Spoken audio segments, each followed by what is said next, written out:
Welcome to Midwest Paranormal Presents Paranormal Soup. I'm your host, Jason Bland, and tonight we have guest Stephen Chong. He's a professional development coach, keynote speaker, and author of the book Afterlife, A Journey To. We're going to talk about his experience or vision. We'll get into how this experience went down with him after a near-death experience where he was shown a journey into the afterlife. And I'd love to hear, I know a lot of you have had call in about your near-death experiences and what you've seen on the other side. Please feel free to share again. We got to compare notes. We'll open up the phone lines later for you to do that. And of course, a lot of weird to get to in the World Wide Web of Weird. The world just keeps getting stranger and stranger. So we got all that. I am been just getting into this book, Afterlife, A Journey To. It is really interesting, fascinating. You know me, I have a fascination what waits us on the other side, and can't believe most others don't. But I do. I always wonder what it would be like. My favorite movies and books usually deal with afterlife, and I'm really enjoying this book. It's called Afterlife, A Journey To.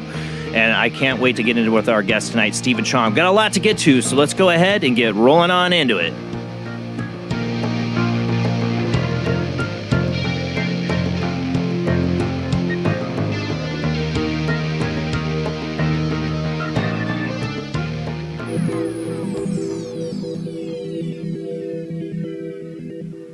Welcome to another night of Paranormal Soup. As I said before, I'm your host, Jason Bland. Tonight's guest, Stephen Chong, will be joining us after the World Wide Web of Weird, after our news break and commercial break. We will go to him on our interview. Joining me tonight, no Jamie. Sadly, it's been really hot where she's at. She's a bit exhausted. She's got to take care of some sick kitties, too. But hopefully we'll have her next week. But joining me from St. Augustine, Florida, where I'm sure it's just as hot, is Rob Autry. How you doing tonight, Rob? Oh, not too bad. Can't complain. It's been hot here, though. Yeah. Not so hot here. Humidity. I mean, it was hot yesterday, but it's been storming so much it just ruins it. I used to enjoy the rain. I just don't anymore. As everybody just has been watching the show for almost 8 years now, know my struggles with a flooding basement where we do the show. Why I don't enjoy the rain so much anymore. But Sub Pump and a few years later, we're doing better. I still don't enjoy the rain. Tonight's guest, Stephen Chong, will join us after the World Wide Web of Weird, after our commercial break. But we got a lot of weird to get to, so let's go ahead and roll into the World Wide Web of Weird.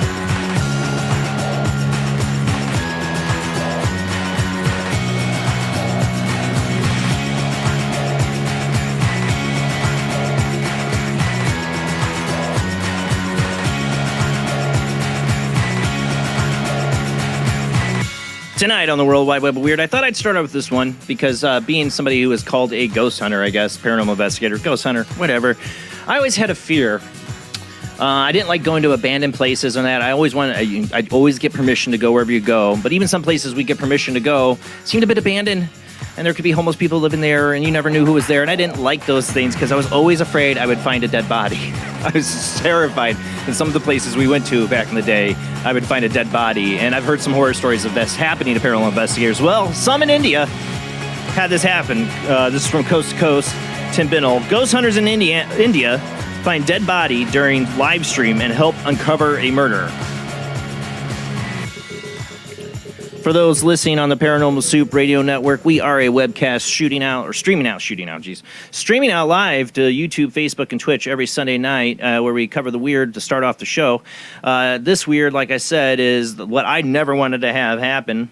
A pair of ghost hunters in India were understandably stunned when they discovered a murder victim during a paranormal investigation that was being broadcast live online.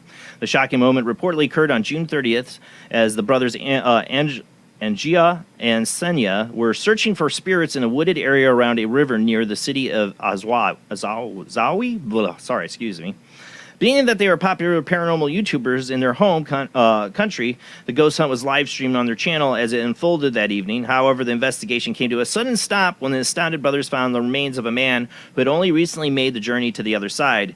We have explored eerie surroundings many times before, and I was never scared, one of the brothers later recalled, but stumbling upon a lifeless body was something I had never expected, and it startled me like nothing else. The ghost hunters promptly reported the grim discovery to the police, who arrived on the scene and determined that the unfortunate man had been murdered by way of a blunt force trauma. Fortunately, it would seem that the case was not at all that difficult to crack, as a brief investigation led cops to a pair of ne'er-do-wells who had quickly confessed to the crime. Wow. The brothers have since been hailed as heroes, with one media outlet marveling that they were individuals who went beyond their paranormal pursuits to aid the pursuit of justice. It's what you do. If you find a dead body, please call the cops right away. Remember that one guy, that stupid YouTuber that went out to the suicide forest in Japan? It's like, dude, you're going to see a dead body. That's why I would not do that as a YouTuber if I was a live streamer. I would not do that. I would not rely. I don't think he live streamed, but they went out to the record and they, of course, ran across it. And I wouldn't go there. I mean, I'm interested in seeing it, but I wouldn't make a YouTube video out of it. No, not when there's people's deaths like that involved. I don't like going to graveyards to paranormal investigate. When people are like, let's go to the graveyard, I'm like, no. Like, if people have activity in their home, I'm interested. I did go to like abandoned graveyards like Bachelor's Grove and that, but I was never really big. Like I said on the show before, I always got that we got that EVP from that one graveyard we would go to in LaPorte that said, they're back. Yeah. That was my clue. Like, we shouldn't be doing this. All right, let's move on. Probably some YouTubers, though, that, would probably set up a box and do a session right there and then. I hope not. I hope you're wrong. I want to have better faith in humans than that. Please don't say that. Yeah. That would be horrible. All right, let's move on. Now, one thing I've heard in paranormal investigations a lot is people saying they hear knocks on doors, or a knock or a knocking. I thought this was an interesting case out of Oklahoma. It's not paranormal in my belief. But this could be an explanation to some of these events. And I'm not discounting people who have had knocking. I think people have had some serious knocking on their door. They know it ain't a bug. But it's crazy. The owner of this thinks it's a family in Oklahoma are trying to get to the bottom of a strange mystery surrounding an unidentified flying creature that keeps banging into their home at night. According to local media report, the weird case began sometime last month in Oklahoma City when Carol Dillon first heard a puzzling thump on the door to her back porch. I thought somebody was hitting baseballs against the house, she recalled, and then it started sounding like basketballs. However, she found no one outside nor any objects which could account for the frightening bangs which continued to occur every night. Understandably flummoxed by the maddening mystery, Dillon grew determined to figure out both what was behind the bangs as well as how to put an end to them, though through the efforts proved to be frustratingly futile. A pair of fox owls and a decorative skeleton placed outside her home to act as a proverbial scarecrows failed to stop the sounds from coming, as did an array of bug bombs and sprays. And then she gets a security camera overlooking her back door, provided a bit of insight as it captured some kind of flying creature smacking into the home. But the nature of the animal in the footage has so far been indecipherable. This is some still shots of it. She thinks it's a bat. If you watch the news channel, they interview her and you see her skeletons and owls. She's got all kinds of stuff up. They're talking about building like a whole fence thing in around so it doesn't like come up to the door anymore and like bang on the door. But she thinks it's a bat, but the experts were saying they think it's this large kind of moth. That's what I was going Like to say. Like one of those Luna moths or something. Yeah, exactly. That might have been one of the things they mentioned. I'm not a moth person to know, but imagine a moth that big can make that big of a noise to freak this lady out. Yeah, I saw one of these. Well, not one of these, but one of those the other night. We were driving down the road and stopped. They were doing construction on the road at nighttime here, and Darcy was like, "Holy crap! Look at that moth!" I mean, it was huge, big as a pancake, and it was like flying around the machinery. Just to think, though, that a bug can make that kind of a loud sound smacking into a house. Yeah. Should she try to bug zapper? What happens when it hits the bug zapper? Yeah. Need the industrial fireworks, man, cut the house on fire or something that big. I don't know. Yeah. But yeah, they think it is a light though that is attracting it. They said but she put a camera up after. But they said the green light on the camera could be attracting. But it sounds like she put the camera up after the fact to find out what was going on. We just got one of these cameras to put up, in front of our house for certain reasons we've had in our neighborhood, and I can't wait to just be one of those people like, I got something on my camera. Yeah. As long as it's not somebody stealing something from my porch or robbing my house. I was going to say, I'd be more concerned about somebody stealing the bicycle and the lawnmower out here. Yeah, right. If I did that at my house, they'd be gone. Scared off by the moth. Yeah. All right, let's move on. Moving on, let's see. I think we got some more odd security camera footage here. I think we're on number 3. Yeah. Oh, yeah. So, again, is this a bug? This is the question. Is it a bug or is it a UFO? Or the last one was it a bug or a ghost? I don't know. Security camera overlooking town in Mexico captured footage from Tim Binnell, Coast to Coast, of a peculiar object streaking through the night sky. The puzzling video was reportedly filmed on June 25th in the community Tepoztlan, and subsequently went viral on social media after it was shared online by a mystified resident. In the footage, an object erratically zips through the sky and leaves a curious-looking trail behind it. While one might initially dismiss the oddity as merely an insect, towards the end of the footage, the anomaly seems to reveal itself to be a rather sizable glowing cylinder. Go ahead and play the footage. There's a lot longer footage to this. But I get to the point where it becomes the cylinder. I zoom in and slow down here, and this is the next part of the video should be. I zoom in on it. It's hard to say. I mean, big and glowing, well, if it's a bug, it can be big and glowing as it gets more into that IR light and closer to that lens. It can make it look crazy. But starting from way out here, man, I don't know if a bug could be that luminous. I don't know. Super powered lightning bug. Yeah. They see it has like the segments, like it's leaving behind in its trail. I'm interested in that, what that could mean. I feel bug. If I had to put money on it, I'd say bug. It's crazy what you see in these cameras. Like I said, I can't wait to put mine up and then stare at it. Be like, ooh, what did I get?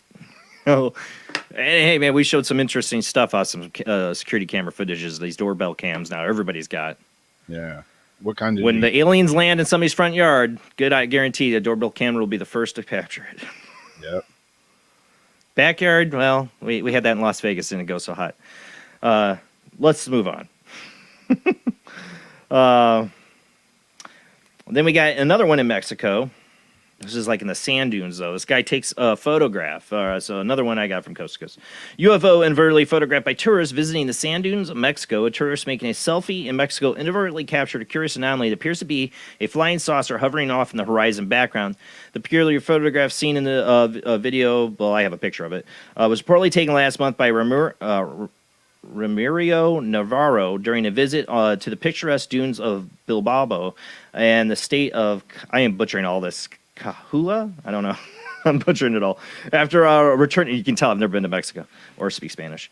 After returning from the trip, he sent some of his pictures to a friend who noticed the dark saucer-shaped object in the sky behind him. Navarro subsequently posted the puzzling photo on Twitter and joked that the aliens and suspected UFO saw me but did not take me. The tourist's strange selfie understandably garnered considerable interest online, and while speaking to a Mexican media outlet about his viral photo, Navarro indicated that he had taken multiple pictures while visiting the sand dunes, but only this particular image featured the mysterious object. Again, is this a bug? I don't know. In the background, something that was flying by, but he didn't see anything, didn't have anything happen. Chances are it's a bug. I hate to say it. I think it's I don't know. It could be something back there. He didn't see. I mean, he's out in the deserts. Who knows what's out there?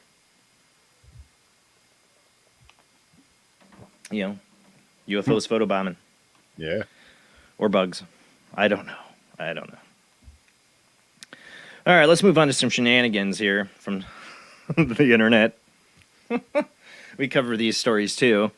And I hate cover these stories slightly. I mean, I think I do it because I want to raise awareness that you can, we have a lot of people, we believe in the supernatural. We believe in the possibility of people having psychic abilities. And I believe we've had plenty of good psychics on this show that have blown Gust and me away. But there's some people out there that just want your money. Let's move on to the next article. Irish psychic sentenced to a year in prison for swindling client out of $10,000. We've had them do worse, actually. Yeah, this is the psychic. That was the mugshot. This is a mugshot. It's her walking out of jail, I think. A self-proclaimed psychic in Ireland will be spending the next year in jail after being found guilty of bilking a client out of more than $10,000, claiming that the dead father heard that his dead father wanted him to give her the money. The unfortunate case reportedly began when James Byrne met Debbie Paget, who was working as a caregiver for his neighbor. At some point during their beginning friendship, she told him that she is a psychic and offered to provide what she described as a reading. Expecting a glimpse into his future, Byrne readily accepted. However, what ultimately unfolded led to him to losing a sizable amount of money and Paget heading to prison. At a trial over the matter, Byrne recalled how the reading quickly turned troubling when Paget revealed that the man's late father had entered the proverbial chat and said, "You are to give me $10,000 or 10,000 pounds." Recounting how he felt considerable pressure to cough up the money, he indicated that he promised the psychic he would do so, and when he failed to follow through fast enough, received a father's dire message. "If you don't," Paget is said to have warned him, "it will be a sin and the devil will get you." What was wrong with this guy? When they're grieving, it can be tough. I can get it, but apparently, of course, he wasn't really grieving. He went there to see his future, and she just drove in his father, had passed away. I mean, I guess she hit a soft spot, but I mean, really didn't question like anything. I mean, how did she validate? What did she do to make him believe this? Should have questioned. I believe my father told her to tell me to give her the money. He testified at the trial. That's what I believe. Byrne's opinion ultimately changed, and he reported the situation to police, who brought the psychic in for questioning. During the interrogation, Paget was result in her purported mystical abilities and asserted that she can see beyond the veil, which allows her to speak with those on the other side.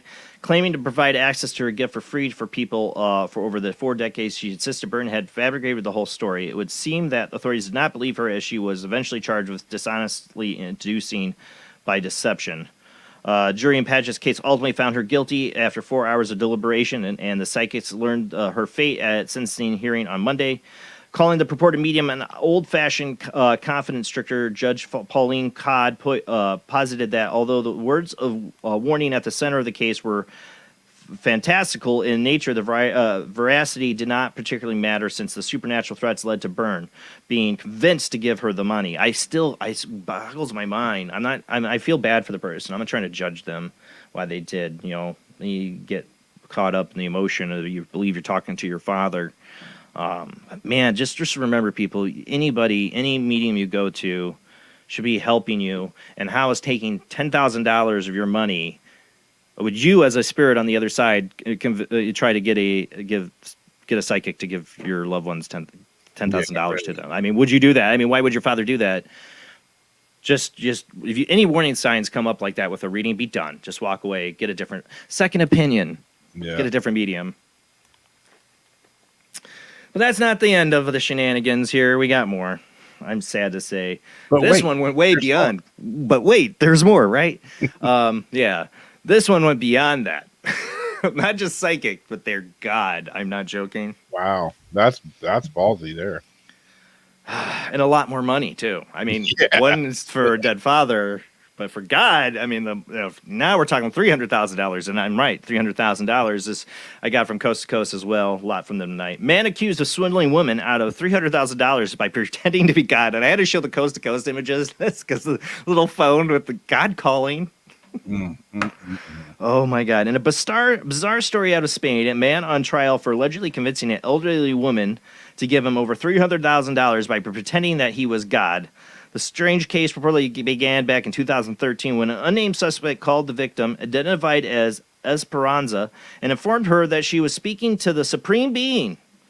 How did he do that?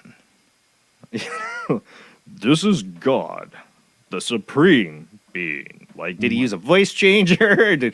I don't know. Well, most people would simply hang up the phone. The woman actually thought that it was God on the line, and she had previously had profound experiences where she believes that she had been made a saint by the Virgin Mary. Esperanza's tale was apparently so well known in her community that it had led to the call from the fox deity. So she had previously stated she had spoken to God, so this guy preyed upon that, who sought to take advantage of what Spanish media described as a woman's religious mystical delusions. That's just not a nice thing to say about her. Posing as God, the man told Esperanza that her money would be in safer hands if she gave it to him so he could deposit it in a checking account at the Bank of Heaven. Wow. Yeah. Yeah, it gets worse. By moving her funds into the divine institution, he claimed she would have more profitability, and which would ultimately allow her to build a home in heaven. This is so sad. When the time was right. Sadly, dubious pitch worked to the perfection, and over the next several years, you hear that? Esperanza delivered envelopes of money to the store owned by the fraudster. In an attempt to assure that no one knew about the ongoing scam, the con artist even went so far as to warn the woman that God would kill her children if she ever told them about their heavenly financial raiment. That wasn't your red flag. I mean, there's a lot of red flags. But, I have never believed in the whole Abraham sacrifice. God was in a God that would make you sacrifice your child or, threaten your children. It's not my kind of God. However, the sinister swindler's house of cards came tumbling down when Esperanza ran out of money and began asking her family for loans, which led them to discovering that the elaborate ruse that had befallen her. All told, it is believed that the unfortunate one gave $300,000 to proverbial devil in disguise. Now in trial for the cruel scheme, the alleged swindler insists that he is innocent. However, prosecutors say that part of the evidence that will be presented against him are recordings of the phone calls. Oh, God, I got to hear these. I'm sorry. That's horrible to say. Recordings of the phone calls where he is posed as God to be unsuspecting Esperanza. For convinced the man could face up to 8 years in prison for dastardly divine impersonations. And I have to apologize to a coworker of mine, JB. I always make fun of him for watching trash TV, crime stuff, and here I am like, I want to hear some of these phone calls of this poor old woman that got swindled a lot of money.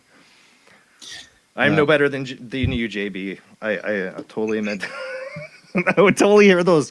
And it's horrible. It's sad. It's sad. It's really sad, but I want to hear this one. They gave her the Bono from U2 quote, "The God I believe in short on cash, mister." I just think of the movie. I used to love the movie when I was a kid, Young Geniuses. And there's a part in that movie where they put wires in a guy's dental thing. They knock him out and they put wires in the dental thing. He wakes up and they're like, "This is God talking to you." And he's like hearing it in his head. Nobody else can hear it. Yeah. Yeah. All right.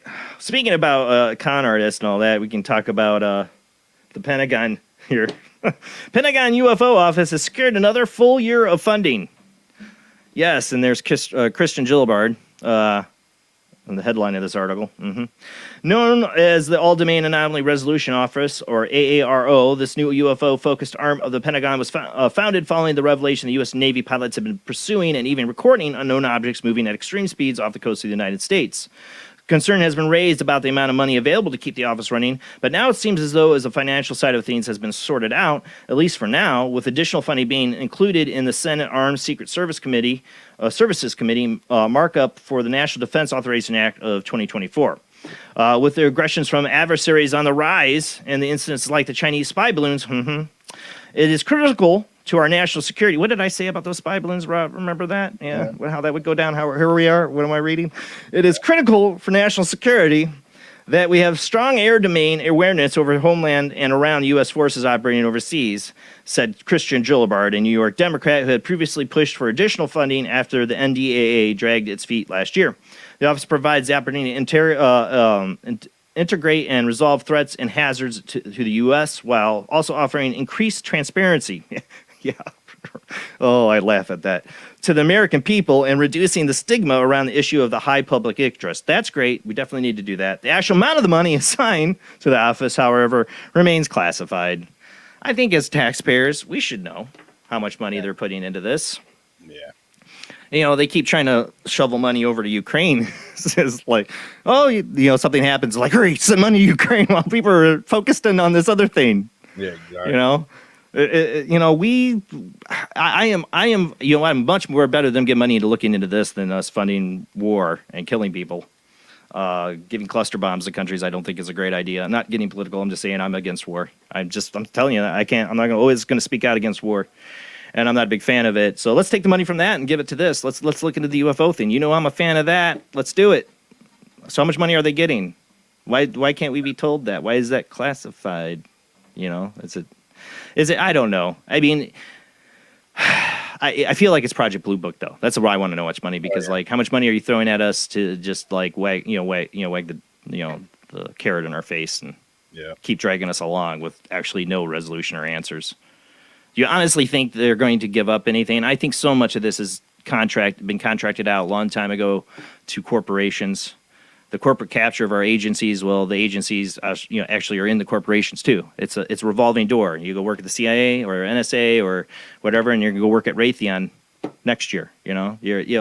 This is how they keep the crap ball rolling without having to have congressional insight. That's it for the World Wide Web of Weird. I'm glad there's more exposure. I'm glad people are taking it maybe seriously, but I have little trust in the government. As you know, our tonight's guest, though, is Stephen Chong. We're going to talk about his book, Afterlife, A Journey To. And I'd love to hear from you later tonight when we open the phone lines if you've had a near-death experience and what you think you've seen on the other side. And I wouldn't say think. I think I tell anybody that has had this experience, trust your gut of what you've experienced and feel. If you've seen it, you've been there. I believe in afterlife. I don't need a near-death experience. I don't need one to believe in it. Our guest tonight, he came close to it and has had quite an experience and a message, I think, in a sense. I've been reading the book, really enjoying it. Afterlife, A Journey To, with our guest, Stephen Chong, when we come back from the short commercial break.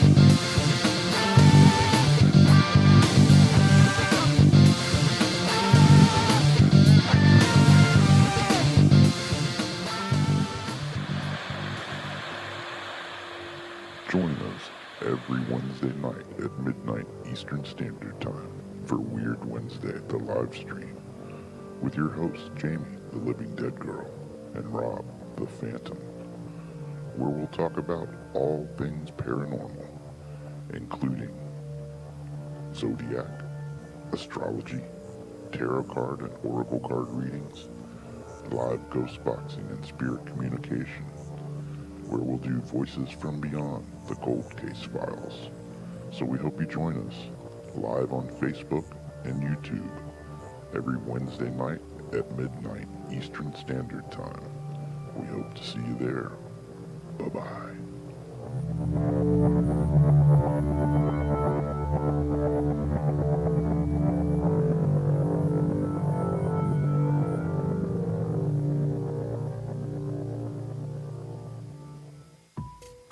Since 1948, Fate magazine has brought you reports of the strange and unknown, all of them true.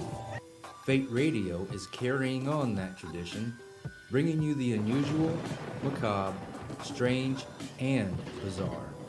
Join host Kat Hobson Sunday nights from 8 to 10 p.m. Eastern on WBHM Digital Broadcasting.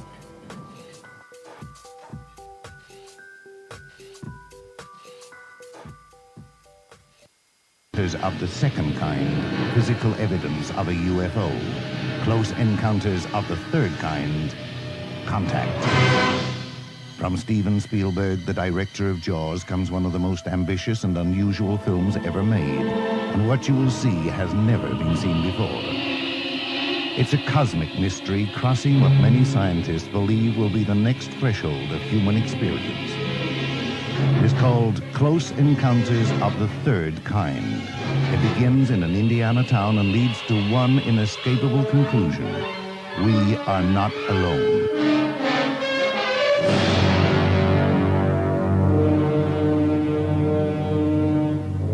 Close Encounters of the third kind, Certificate A, now showing at the Odeon, Leicester Square. The international chart-topping Haunted Horror of Haverfordwest has been described as terrifyingly real, a must-read, shocking and chilling brilliance, genuinely worrying, utterly frightening. Don't read before bed. Described as one of the spookiest writers out there, best-selling author G.L. Davies presents Haunted Horror of Haverfordwest, the true paranormal account that is shocking the world. Dare you enter? Dare you read? Haunted Horror of Haverfordwest is available on Amazon, Barnes & Noble, Kindle, and wherever books are sold. Pray you never have to live there. This is the sound of a space clock aboard a U.S. satellite 180 miles above the Earth. No one winds up this timepiece. It's powered by a tiny battery, a battery that delivers power for years without replacement.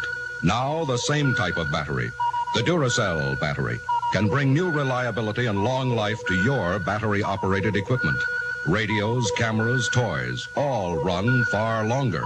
Duracell batteries, the long-distance power cells, outlast any ordinary battery. The same type of battery that keeps space clocks running for years can bring long life to anything powered by batteries. Dura, as in durable. Cell, as in power cell. The Duracell battery, made by Mallory. Are you intrigued by Paranormal Talk Radio? You'll love the new Paranormal Radio app from Talkstream Live. You'll find a great selection of talk shows covering UFOs, ghosts, strange phenomena, and much more. Download the Paranormal Radio app now and start listening to the very best in paranormal talk entertainment, including the network you're listening to right now, the Paranormal Radio app, free in Google Play and the iOS App Store. Switch to DCS range ring. 240, nominal to profile. We're in the pipe. 5 by 5.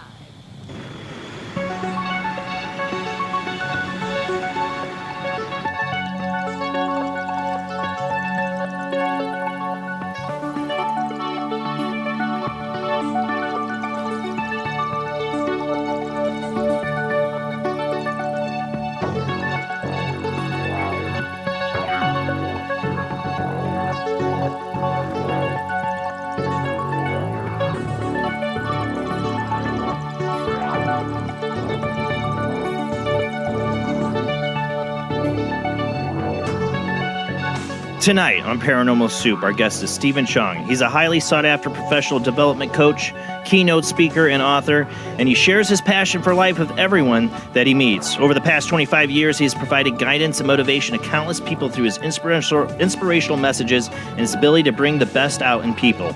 Stephen's wise observations of modern work and professional life will give you insight on how to realize your highest potential through a rich and fulfilling life. He lives in Queensland, Australia, which I wouldn't know. I got him on. I'm like, oh, you're over across the pond. He's like, in Australia. Here it is right in the bio. Until he still couldn't get it. He is the author tonight, though, of a book I've been reading and really, truly enjoying called Afterlife, A Journey To.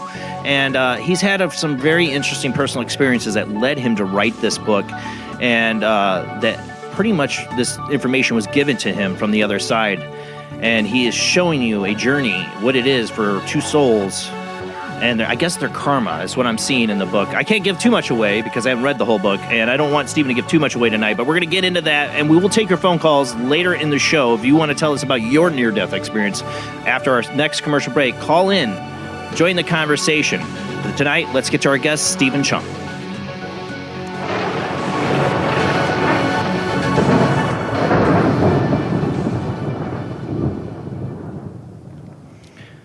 All right, let me get him in the studio. Here we go. Hi, Stephen. Nice to have you on the show. Hey, Jason. Good to be with you.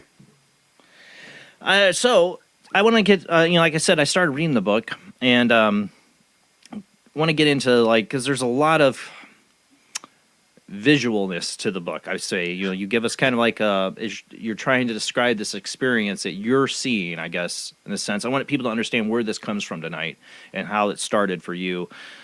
So I would like to start where this journey really began.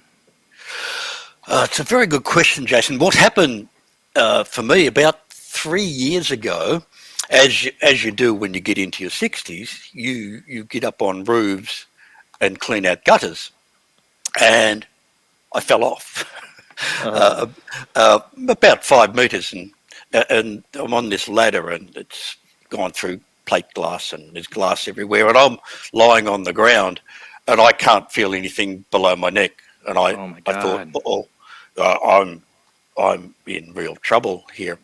Yeah. Interestingly enough, though, it happened to be a Saturday morning, and the gods were to favour, because normally we're very remote here. There's no near neighbours within Right. 250 metres. And my wife just happened to be here on this particular morning, and she heard the crash, and of course, come and rescued me. Otherwise, I'd still be on the ground. And that's where this amazing journey has started, really, for me. And I must say, it wasn't at that time, because I went through a period of rehabilitation. Right. About 3 months. I'm on a sofa, not good for anything, could barely move. And the revelations occurred.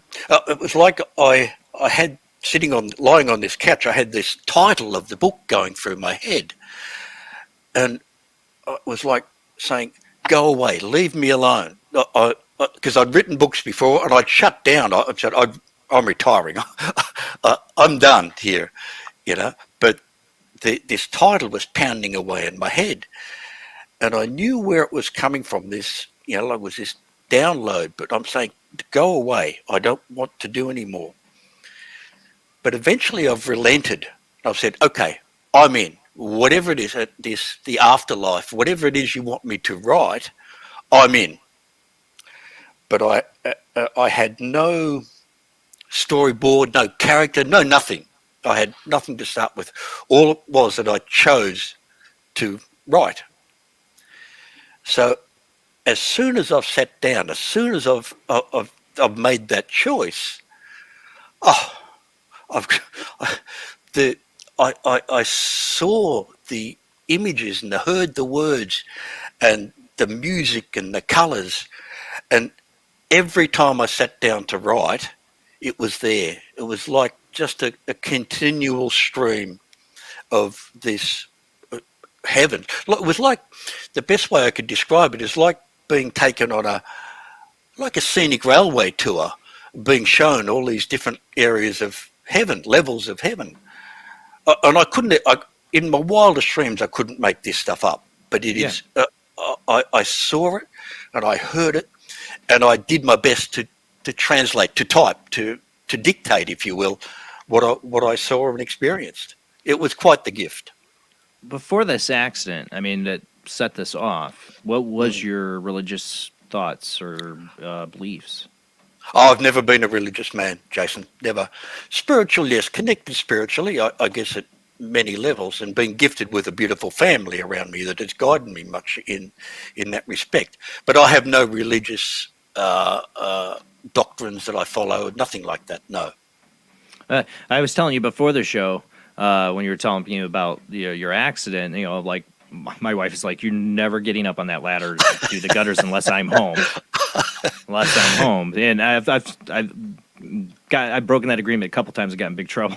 Like, well, I gotta get done. But yes, I can show you.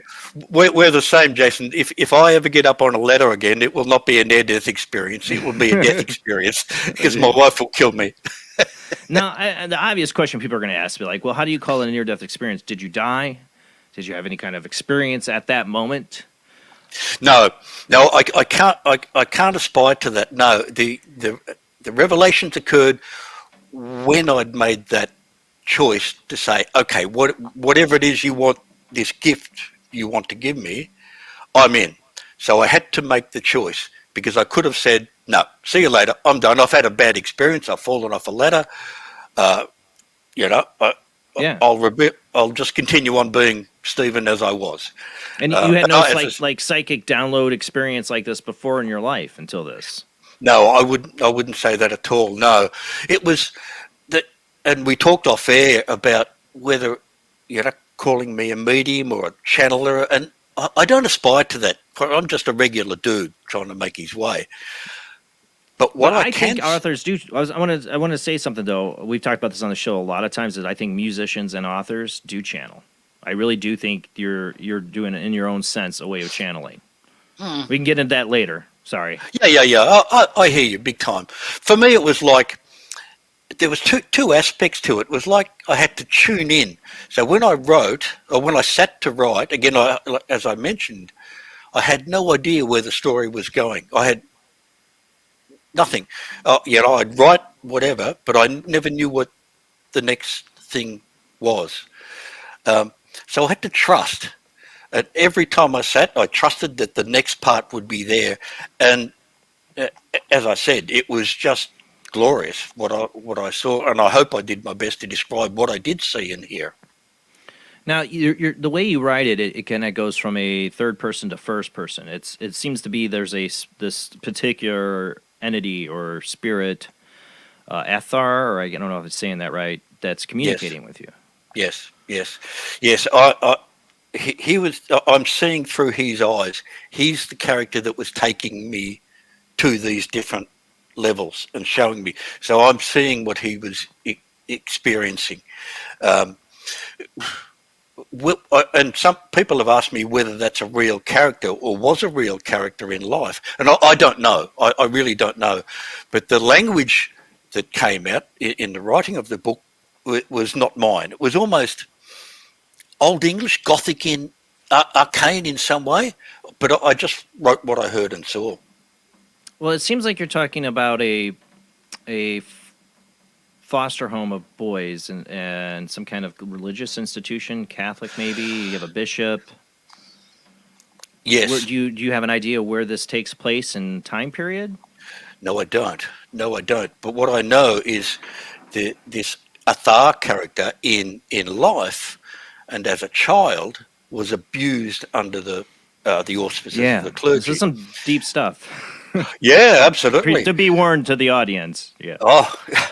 And in his life, he took his own life. I think somewhere around his late 20s or 30s. So he's taken his life, and he is stuck in this purgatory. I saw these mists by virtue of his shame and guilt and the anger that he felt. He couldn't see the light to escape this purgatory, these mists. And it was only through the forgiveness of the people, the bishop who you mentioned, the bishop of the see under whose insouciance he was abused. So he was able to forgive, they were able to forgive one another, and that released them both from these mists, this purgatory. And then they would, their journey begins through the heavenly realms. See, some people I've had on, they're like, there is no hell, there's no purgatory, there's heaven, I'm like, I believe that people wrote, I think some of the ideas of purgatory, heaven, and hell are ways of man trying to describe these experiences people have had. But at the same time, I wonder if people have the experiences they expect to have. And obviously, this character was growing up in a religious background, so purgatory would make sense to them. Yes, absolutely. And what my understanding is of these myths is where a number of the tenets, the laws of heaven and earth get revealed. So, the primary law of what you sowed shall you reap is revealed through the review process. So we all go through a review of our life actions, what we've done and what we've done to others that moves us through into the heavenly realms. And I've heard this from people we've had on the show that have had near-death experiences and stuff I've read, that there's always some kind of life review. It's like people are going through the same experience but presented to them from their own perspective, I guess, from their religious background. Yes. I must tell you something really interesting, Jason, that what happened subsequent to after I'd finished the book, you would know, as you do, you read it in edit 100 times. So I've read this manuscript 100 times. And about 3 months after, it was like the voices in my head are going, Stephen, you've missed something. Read it again. Yeah. So, okay, all right, cool. So I've read it again, and it was like, wow. And what I found embedded in the text were these laws of heaven and earth. And I found 15 of them, and they're laws that help make life a better place. And to one of the laws, to explain this purgatory or these myths, and I'll read it to you if you don't mind. Yeah. It says, what you have cause to affect in your fellow man is what declares your place in heaven. So what we do to another, we do to ourselves. So that then declares where we go into the heavenly realms. As I say, I found 15 of these laws. There might be more, but that was another gift from the writing of the book. Now, when you started having this experiences, I mean, how long were you paralyzed for? I was no good, Jason, for about 3 months. I wouldn't say it had to be spoon-fed, but I couldn't really go anywhere. 3 or 4 months I'm just on a couch, absolutely good for nothing. And even now, there's still, whilst everything works, there's still remnants of the accident from a nervous, not nervous, the nerves aren't quite working as they used to. But hey, apart from that, we're all good. What I'm interested in is, so you had this, you came close to the, circling the bowl there, fish bowl, or the toilet bowl, basically, where the fish gets dunked down. You came close. You didn't have like the visions of the near-death experience, but you had this contact that started to happen. You said you were hearing the title of the book. At what point did you realize it was more than just your writer's mind going into a story idea, that you were actually experiencing contact with something beyond yourself? Yeah, it's a very good question. I never doubted it, and it was that trust, because I, as I mentioned, I started with no idea of what I was, no character, no nothing. I just sat, but I trusted implicitly that whatever was to come would be there, and that's how it transpired. So, but I just had to, like I say, like tuning a radio dial. I just had to listen. I didn't think anything. I just listened, and I downloaded basically, and then translated what I saw and heard.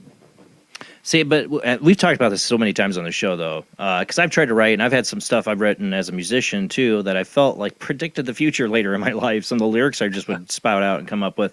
And, I'm a big fan of other writers like Stephen King. He went through what you could call a near-death experience when he got hit by a truck. And I swear to God, there's so much of his writing focused on killer cars, and there's themes in there, I swear. Like, the signs were there, Stephen King. Yeah. That's Stephen Chong. But Stephen King, the signs were there. Somehow you were trying to tell yourself you're going to get hit by a car. I swear. Look at his writings. It's so weird. And, and you read, I've read a lot of his work, and I've read his book on writing, which has all the stuff that he went through in that experience of being so close to death. It's amazing. I think, Stephen King comes up with some great stuff. I honestly, I hope he wasn't channeling with the Dead Zone. That's all I got to say. Or The Stand. Or some of the other ones. But I'm just saying, I feel like authors and people and creative juices channel from a higher source a lot of the times. The best stuff comes from that. Yeah, I think that's very accurate. What I understand, two things from these near-death experiences at a personal level. One, it's a redirection, saying, not Stephen King, Stephen Chong, in life you've got more to do. You've chosen a wrong path. As I say, I was set to retire and plant vegetables in the garden. But the universe is saying, there's more for you to do. But you have to choose. Your choice. You go and plant your veggies, no problem. It's all good. However, this is more important, but you have to choose it. And the second thing about the near-death experience is that it imbues you with superpowers, skills, a knowledge that you didn't have before. It's like the universe saying, okay, you've chosen this new pathway. We, the universe, will give you these tools, these skills that you didn't even know you had. But trust me, they're there. So I think they're the two major criteria, if you will, of a near-death experience. Yeah, I agree. I don't think people always have to like leave their body and have the heavenly gates in front of them. Like I said, I think what Stephen King went through and you went through are near-death experiences, and they have their own kind of weird synchronicities to them too sometimes, and they change you. Yep. I don't know if it would have changed for Stephen King. Maybe I don't know, but maybe his works. I don't know. I don't want to get into Stephen King's work, but what I'm saying is like when it makes you question your mortality. Obviously, at that point, have you before that point where you thinking, "Hey, I'm 60 years old, time to write that will and testament stuff and start thinking about death." Were you at that point, or was this the wake up call? Oh, absolutely, and Jason, it's quite frankly really empowering. So having made this choice to write and then talk to really nice people on podcasts now, it's very empowering. It's like you've been re-energized. Say I was ready to plant my veggies, and I guess that would have been fun, but this is more fun. Do you fear death? No. And I've got to tell you a very interesting and very profound thing that's happened in recent weeks. About 6-7 weeks ago, I lost my beautiful mum. So sorry for your loss. Passed of cancer, and it was quite a challenging process for a few months. But and we were, I loved it to death, and well, wrong analogy, but we were so connected. I thought when she goes, I'm not going to hang around much. I love her that much. So I'll be out of here soon. But, the knowledge that I've gained from the writing of the book is profound. But now, in addition, I have the experience. So having lost the grief I feel for the loss of my mum is totally empowering. It's not a disabling grief. It's not say, oh, I miss you, blah, blah. It is totally empowering. It says, Stephen, you've got a job to do. Go forward. I will be with you. So I know where she is because she's up there in the higher levels. I know where to find her, which is in the heart, and I know how to connect with her. So the writing of the book has not just been a learning, a knowledge of the afterlife and what happens. It's now become experiential, that I can live my life in a totally empowered way. See, I always, I want to say, I used to be before I had kids, I had so many experiences that convinced me that there's an afterlife. And I didn't really fear death so much until I had kids. Then I was to the point of like, now I fear separation. I have that anxiety, even though I know we're all connected and all that, that's my worry, but I've always, since I was a kid, been fascinated by the other side. Like I always say on my favorite movies, always have to deal with the afterlife. Beetlejuice, yes. What Dreams May Come, Defending Your Life. Those are like some of my top favorite movies. And it's because I've always had a fascination. And I always was just surprised, even as a kid, when people either, one, just think, oh, we just go to heaven and that's it. And you have their like kind of religious faith in it. And then others who just don't think about it at all, And I'm like, it's got to be the question on everybody's mind because, it's a guarantee. You're all going there. Yes. Everybody should be thinking about this. I guess I had some experiences as a childhood, in my childhood that made me think about my mortality really at an early age. And I had a close experience where I fell out of a car and got ran over, and I heard a voice right before telling me to lay down or stay down. And I did, and a car went right over me. Great. So I mean, I've had a lot of weird experiences. I believe there's some kind of higher power, but I yet still fear death. I still fear it because I don't know. It's because to me nothing's set like nothing to me. I am a spiritual person that believes in a higher stuff, but I couldn't tell you what it is. I can't tell you what that experience is going to be. So I am interested in what you're relaying and what that experience might be like. Some of my fears about the afterlife are we confused or on the other side? You know, when being a paranormal investigator and you get EVPs of spirits that sound confused, don't know where they are sometimes, or sometimes they really do know where they are, and that might be even worse. Yes. You know, it makes you wonder. You know, of course, this is probably trapped spirits. You know, people that are not in the better place. You know, but there's things that come up in my mind. Like I get child spirits in my recordings. That breaks my heart. You know, like so I have a wonder and a fear. I will admit of the afterlife, of what it is, what's the experience, and you know, for you, you're getting this information. It's not like you saw it, but you were having this given to you. You were interacting with this being that's relaying their experience on the other side. Yes. And it deals with this what I'm a big believer in. I don't know if we'll get into this subject or not on reincarnation, but of the what people would call karma, in a sense, that these two people are tied together in this karma of basically one is wrong the other. Yes.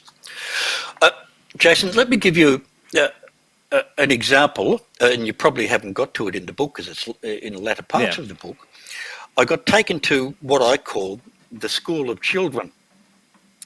And I'm walking with this spirit guide, master spirit, and we walk into this huge building. And don't think glass edifice, think majestic Greco-Roman style architecture, marble, alabaster. Yeah. And so we walk in, and even now I get tingles when I remember. We walk into this building, and it's full of these different all these rooms. And as soon as I walked into this building, the love I felt that was in this place was so profound. It was like being wrapped in a warm blanket of love, if you excuse the analogy. And I said to, what is this? And so what I saw were these beautiful angelic beings in robes of beautiful colors, bright gold, green, blue. And what they were tending, these angels or angelic beings were tending to, were young fledgling children that had passed early from the earth, were so beautifully nurtured in this school for children. So what I learnt from that, or what I was told, is that every child who passes early from the earthly realms, no matter whether the bond between the parent and the child is strong or it's a bit nebulous, every child is so beautifully nurtured to the prime of spiritual health in this place. No child is left behind. It was such a profound experience walking into this place. That's one of the many beautiful things that I saw. And it was such, and to know, I mean, to lose a child on earth would, thank the gods I've never had the experience. And it would be so challenging to cope with that. But to know that beautiful soul is so nurtured by the Heavenly Father in the love of this place, that would certainly balm the wounds of grief. Well, I've talked about it on the show before, but one of the things in my childhood that kind of scarred me and made me think about my own mortality is I lost a neighbor girl that lived next door to me, and we were friends. Her name was Crystal, in a car wreck, and we were in kindergarten. And I was haunted. I actually had an experience of seeing her. That's another experience after she passed.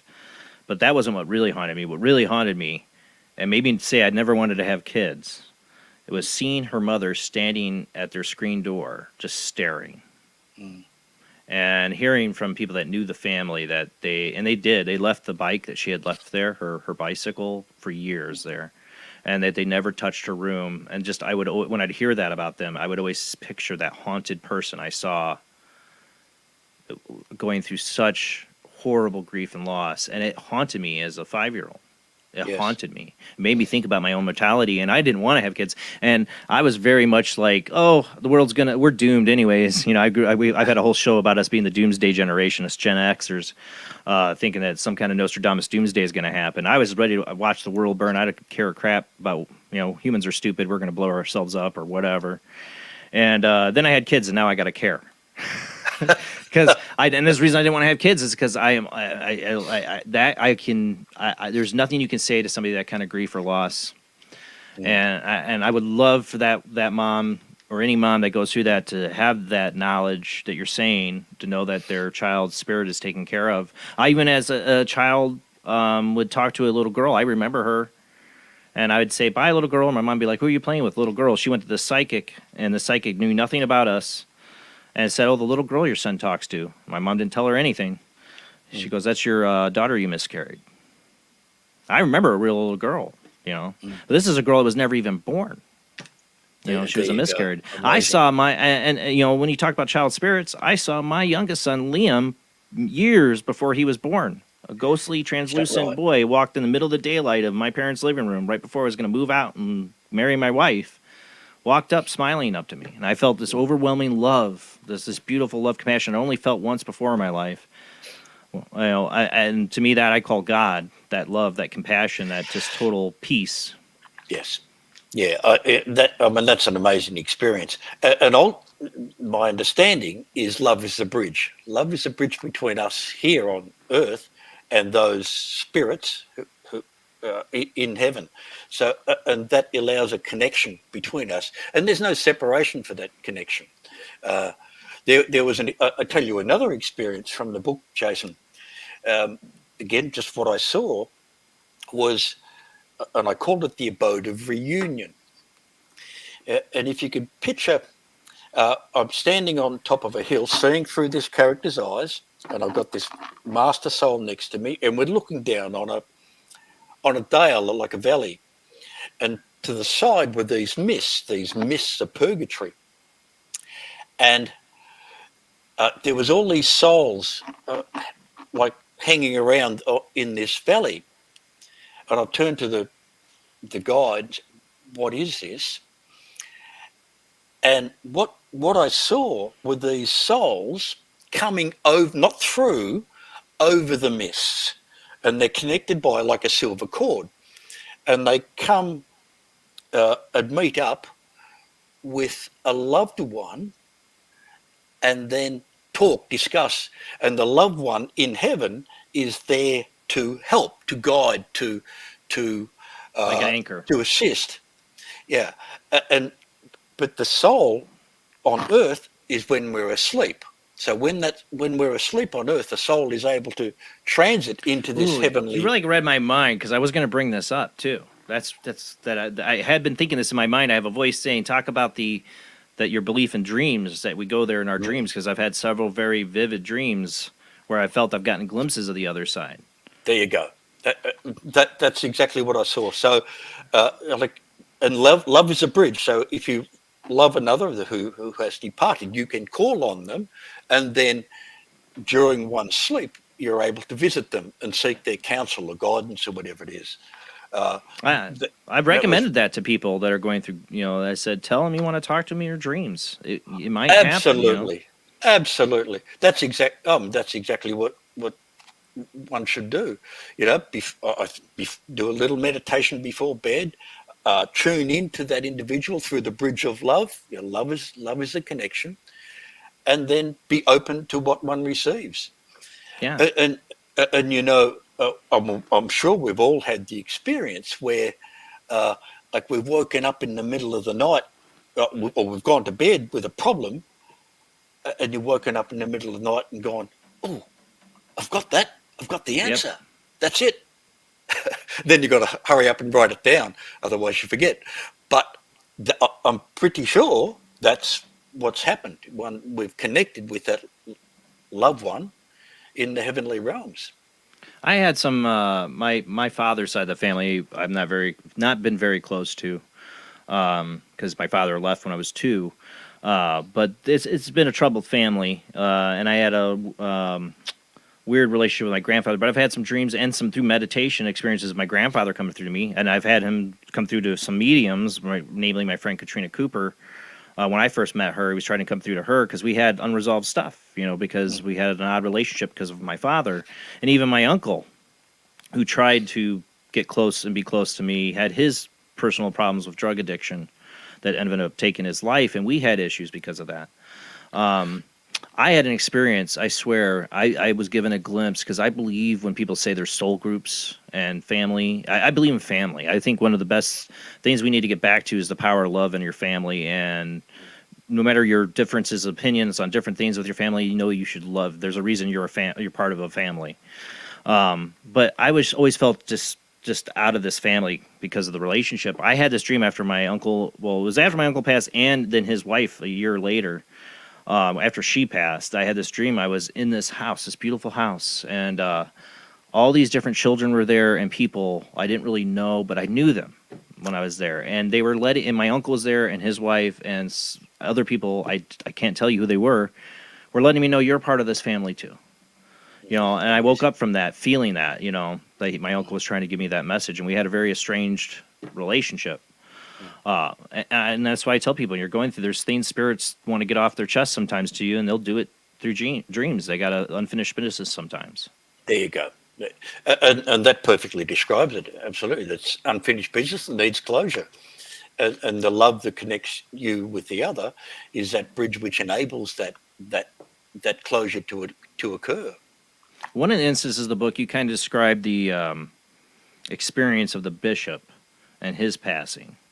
I think it was him, and there's a tunnel, like the whole kind of tunnel and the gate light, but there's like the mist, or it seems like there's like he hears souls or sees souls like screaming out, like that is not the greatest, like lost souls. It reminded me what I was thinking. What I picture in my head is like in Beetlejuice when they're walking down the hallway and they open the door, and there's all these like lost souls, and the guy comes up, that's love the souls who've been exorcised or whatever he said, that's what I pictured.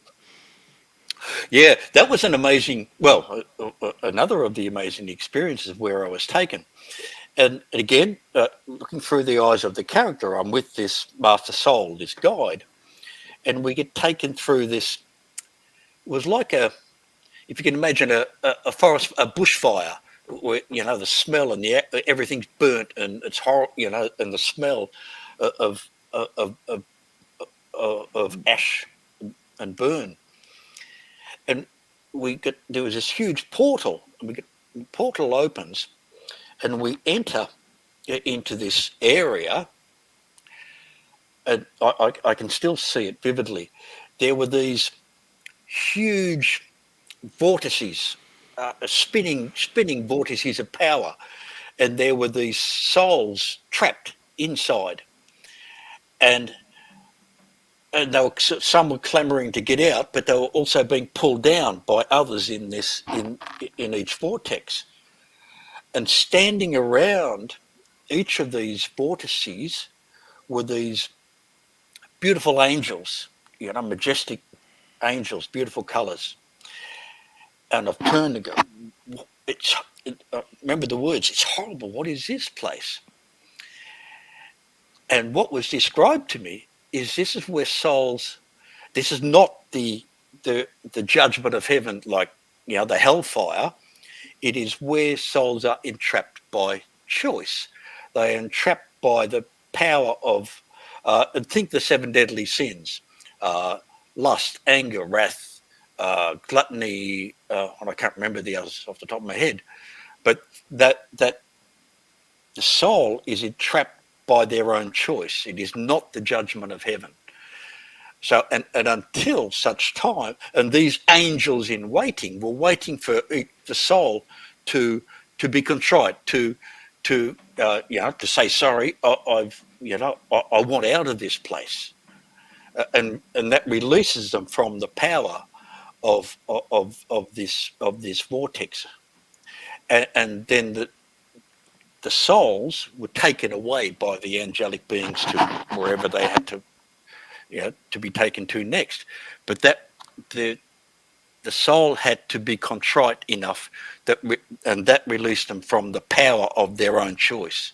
As I say, this lust, gluttony, anger, that sort of thing that defined their life.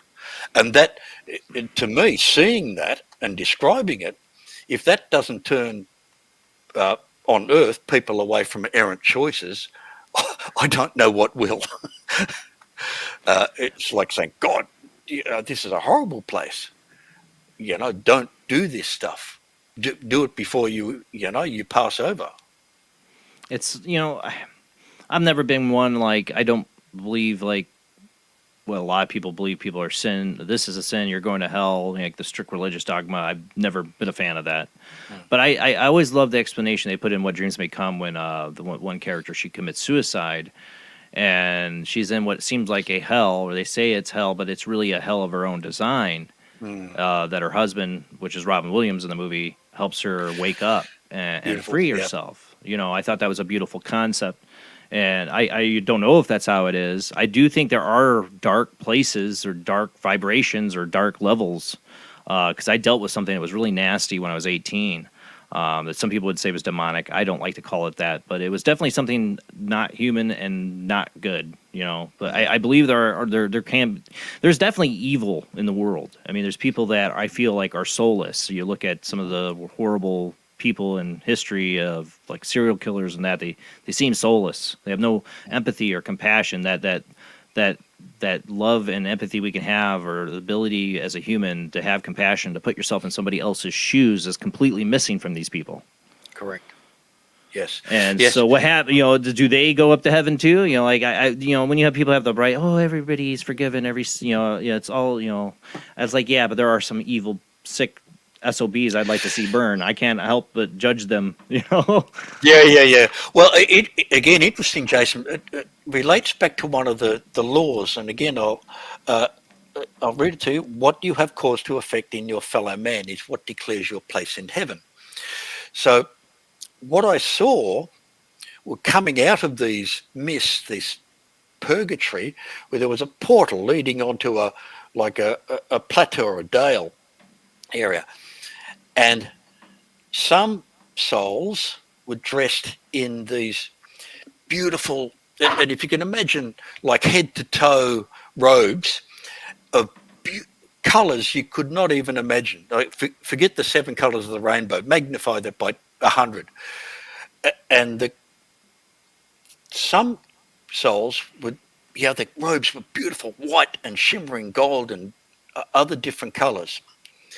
And others came out and they were dressed in this dark Hessian brown color. And the souls came out of this mist, and then they had to follow the pathway that was designated for them.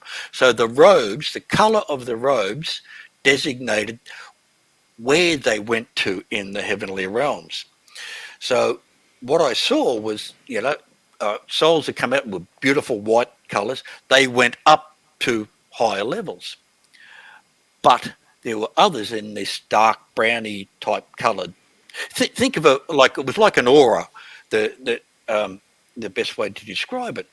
But those that were dressed in this dark Hessian type colors had to go down to whatever level that they had to. So it relates back to what you have cause to affect in your fellow man declares your place in heaven. So you do good to your fellow man, up you go, beautiful coloured robes. And other souls in heaven can look at the colour of one's robes and know exactly what they need. So the robes designate the pathway, and also other souls can know exactly what they need. It gets back to like Joseph's Technicolor or Dreamcoat is what it reminds me of the book. The best way I could describe it is like one's aura. So, and you can't sort of I don't like this dress, I'll take it off and put another one on. Your character does that. He's like, this is a part of them. They can't remove it. Correct. Yes, that's exactly how I saw it. Yes. But and then that that robe, the color of the robe, there was a specific pathway that you had to follow, and you could not go down another. There was I'll give a bit away for your readings, but there was a character towards the end who come out, and she was dressed in this brown, dark Hessian stuff, and she tried valiantly to move up to higher levels because I guess she was a bit deluded into thinking what her station was. And she tried 3 or 4 times to ascend to higher levels, but she was unable to. And eventually she had to follow the pathway that was specifically designated for her. Where does that pathway go for those people in the dingier robes? Oh, now that's a very good question. There was remember that Athar was abused by a priest when he was alive. And this particular priest, when he died, he'd gone into this. I can see it now. There was this tunnel of black malice and snakes and all sorts of bad things. You had to say snakes. Yeah. I know we talked about that before. But he was stuck in this dark place because he knew, he was afraid, because he abused so many people that he was afraid of the consequences of his actions. So he had created for himself this dark place that no one would enter. And eventually it was only through the love and forgiveness of Athar that he was able to be released from that terrible, terrible place. And Jason, I say again, I couldn't even make this up in 100 years. Yeah. Not even if I was on drugs, and I'm not. But that's what I saw. Why do you think Athar chose you? Say again, sorry? Why do you think Athar chose you? Now, there's a very good question. And quite frankly, I don't know. Maybe I was ready. Maybe I was open. I really can't say. I don't know. All I know is the writing, the descriptions and the narrative that I wrote, they were not my words, because I don't speak like that. I don't write like that. It was like this Gothic, Old English type style, and where it's come from, I just accept it as a gift. And I just wonder, what would be your connection? Like maybe you have some kind of connection on the other side before you came here with this entity, or the reason why it chose you, or how you honed into it. Like you said, we're all connected by love. It seems like this entity might not be a stranger to you in some sense. Could be, Jason. Yeah, I don't know how to answer that because I don't know. It could be. There might be some past life or connection, but I really don't know. Well, that's what makes me wonder when I get into the past life thing, because like you said, you have the children. We hear people see their child after they pass on, and people, these spirits sometimes are ghosts, sometimes they're just a spirit communication from a child, whatever. But what does a child do in heaven? What does even a person do in heaven forever? That's why I've been I've had 2 very vivid experiences of dreams. They were dreams, but they were very vivid that convinced me of past lives. I always had kind of an inkling of it as a kid anyways. But these dreams really convinced me of it, and actually showed me I am more than this ego or personality, because I saw myself as maybe similar to how you felt being, looking through Athar's eyes, but I saw myself as one, as a little black girl, and 2, as a Buddhist monk. 2 different people, but it was still me. Even though this is, it made me really reflect on it. I'm so much more than this ego or personality. Isn't that interesting? And I must say that I've been asked a number of times about reincarnation, and like you, I'm a strong believer in reincarnation, but nothing about reincarnation was described to me in the book, so I can't confirm. Right. My own beliefs, or anybody else's for that matter, through what I saw and wrote about the book. So there was no revelations about how we are reincarnated. through the through. But the it's like you writing said, of the you're book. given kind of like a train ride through heaven in a sense, or the afterlife. You know, you get to see out the windows a little bit. You know, so you might have missed the spot where it's like in Defending Your Life, where they have the reincarnation center, where you go in and hit a button and see one of your past lives. I don't know. Yeah, it could be. But the interesting what you mentioned before, the souls in heaven can continue, as Athar and the bishop did. You can continue to evolve through the heavenly realms. So this is not a static process. Although, as I understand it through the writings, is that if a soul is called, they can say, oh, I'm here, Heavenly Father, I'm all good, I'm happy, I'll just stay where I am. That's all good. And the love of the Father does not diminish. Free will. But if one can continue to evolve if you want to, but you've got to go through processes. You've got to learn more. You've got to release yourself from fear and connect to love, all of that stuff. And that enables the evolution to occur in the heavenly realms. Well, I always thought for evolution, the reincarnation made sense that you'd have to be. I mean, my one friend brought up the fact that he's like, well, if you don't have your memories, what's the point? But I think after my experiences, there's so much more to you than just your memories or the ego or the, that you built up. I like this. I don't like this. All these things are just meaningless to who you really are deep down, the higher self, that you have to let go of all that baggage from the previous life to grow and move on. I think that's absolutely correct. No doubt about that. Yes. I think maybe you're getting shown the part of it, that's the place where that eventually there's no, I mean, most of the time I hear from people that talk about near death is that there's no time even. Yes. Time's an illusion.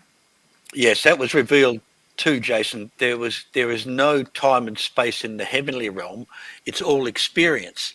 So I describe souls as walking around and going to places, but it was thought that enabled that trance in heaven, in the heavenly realms, because thought is the power.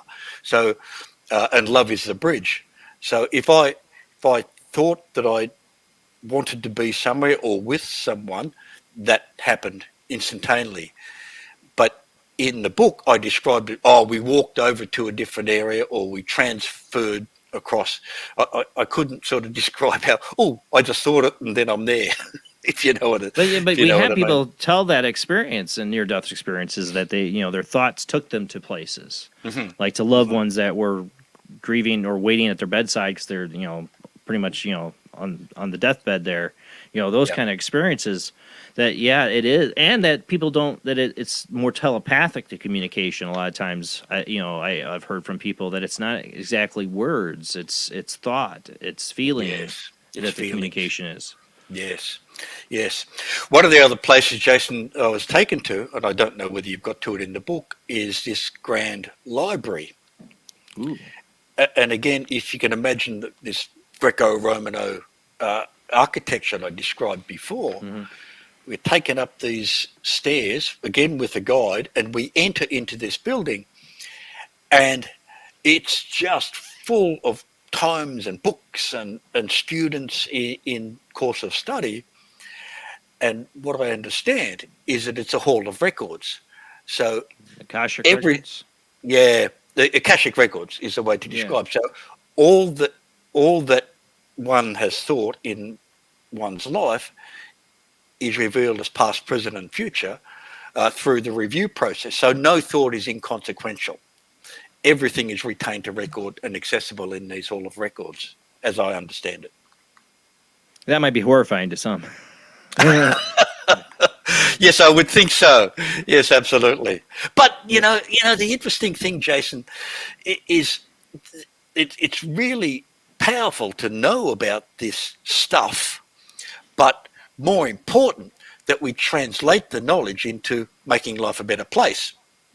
I think ultimately that's what I was given the gift for is not just to describe what I saw, but for people to take on board the learnings and make life a better place for those that we love, our kin, our family, our network, our world. And that then makes our life eternal a better place, doesn't it? Because we've helped our fellow man. That's the way I Well, see it. you have a character, the bishop, in there, that not the one that sexually abused the kid, the one you're talking to, FR, but the bishop who basically was too up his own butt to see the abuse happening. Basically, I don't know how to describe it otherwise, but he was too arrogant in his beliefs that he was a good person. He had God would love him when he got there, and of course didn't go down like that. Yeah. But it makes you wonder, like, so many people, I don't know what to think. What happens to an agnostic that questions everything when they go, if what dreams may come, like what builds around me, like, I mean, what awaits people by their expectations. He expected, the glory of God to come and go, oh, great job, and that didn't happen. Yeah. Interesting, that relates to one of the laws of heaven and earth. And the law is the emperor wears no clothes. So I remember I got that part in the book. Yeah. Yeah. So, you might be the king or the prince or the pauper, or doesn't matter. It's what you have cause to affect in your fellow man that determines your place in heaven. So if I'm a prince or a political figure or whatever, and or a part of a clergy, it's not, you're derobed from that. It's what you have cause to affect in your fellow man that determines where you go. So in the case of the bishop, he was surrounded or limited by his own hubris. Or, I'm the bishop. I'm the word of God. Sorry, Fred. Doesn't work that way. Well, I think there's been a lot of hubris going on in the world lately with some people, and I wish more of our leaders would take more thoughts of their actions and how that affects things. Maybe peace would be a better step, but. They'll have to answer for that, obviously, as we talk about this book. We're going to go to our commercial break with our guest, Stephen Chong. He's the author of the book, The Afterlife, A Journey To. And we'll open up the phone lines when we come back from this commercial break. And you can talk to our guest. Maybe tell us about your experience, if you've had a near-death experience or you've seen the other side, even if it was through a dream, because I believe people do through their dreams. I'd love to hear it tonight when we come back with our guest, Stephen Chong, after this short commercial break.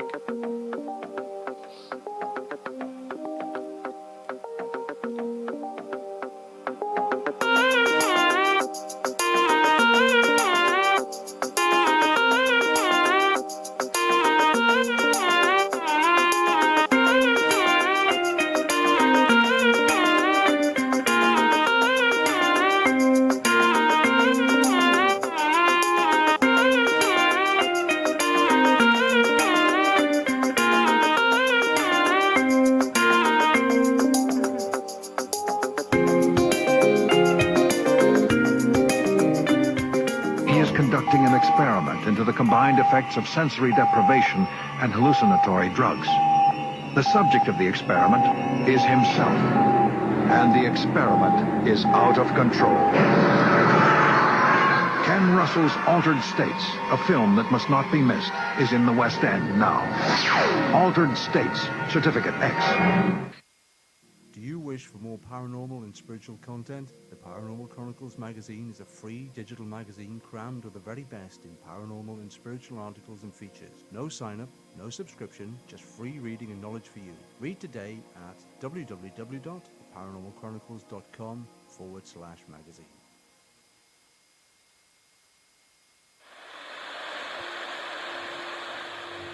Join us every Wednesday night at midnight Eastern Standard Time for Weird Wednesday, the live stream, with your hosts Jamie, the Living Dead Girl, and Rob, the Phantom, where we'll talk about all things paranormal, including zodiac, astrology, tarot card and oracle card readings, live ghost boxing and spirit communication, where we'll do Voices from Beyond, the Cold Case Files.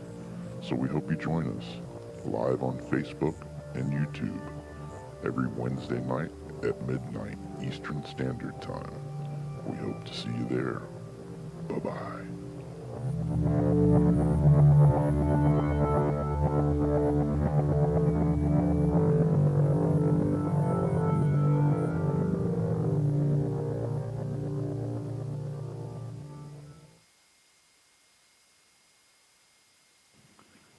Paranation Magazine is a new paranormal magazine based out of Denver, Colorado.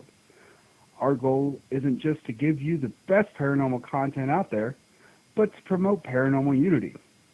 We're doing this by giving everyone an opportunity to tell their stories and to share their experiences. For more information, follow us on Facebook at Paranation Magazine and soon, paranationmag.com.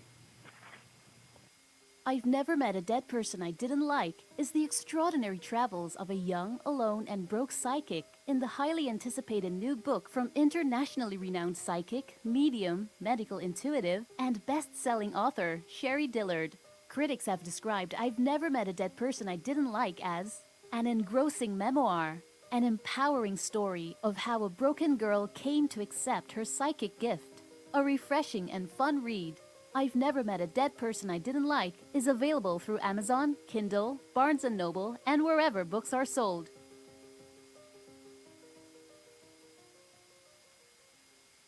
Wrote Spirits of the Dead with a pen dipped in warm blood. You will see the ultimate in terror with this important all-star cast.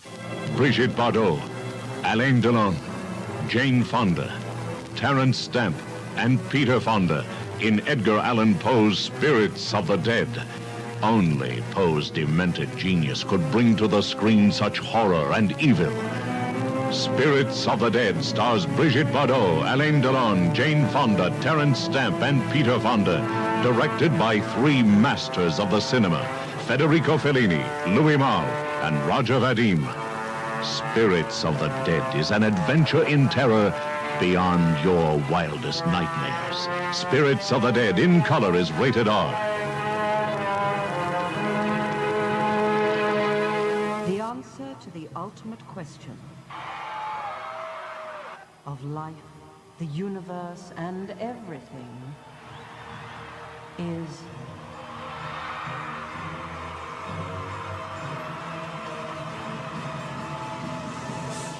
$42.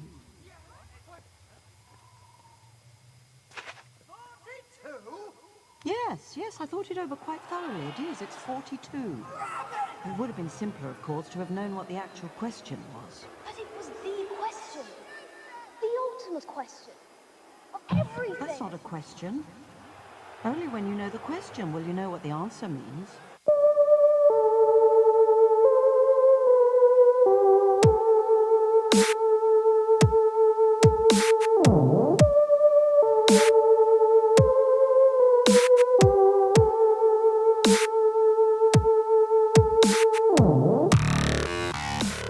You're listening to Paranormal Soup, bringing you the weird every Sunday night.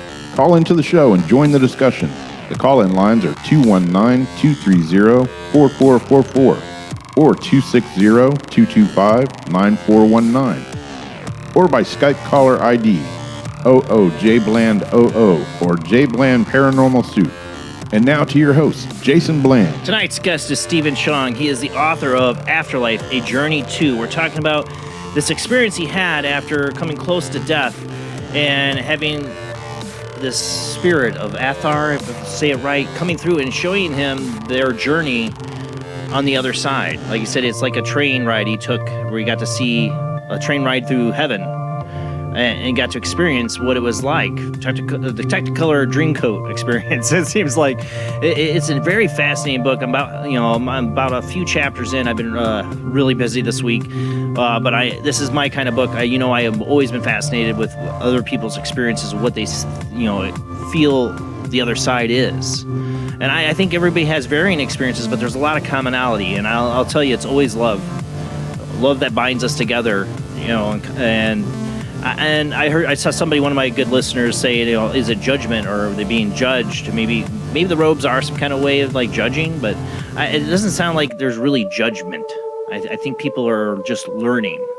And when I had my experience, what I felt was divine that came through to me, one of the biggest things about it was there was no judgment about anything. There was just love. And to me, that was the force. I call it the force or God, whatever. Tonight we can get in tonight. Ask Stephen, where does God fit in this equation? And you can call in and tell us where you think God fits in this equation, or what experiences have you had? Have you had a near-death experience, or do you think you've seen the other side through a dream, which I think is very possible? All the phone lines are open, I believe. Yes, they are open. Call in, join the conversation, but let's get back to our guest.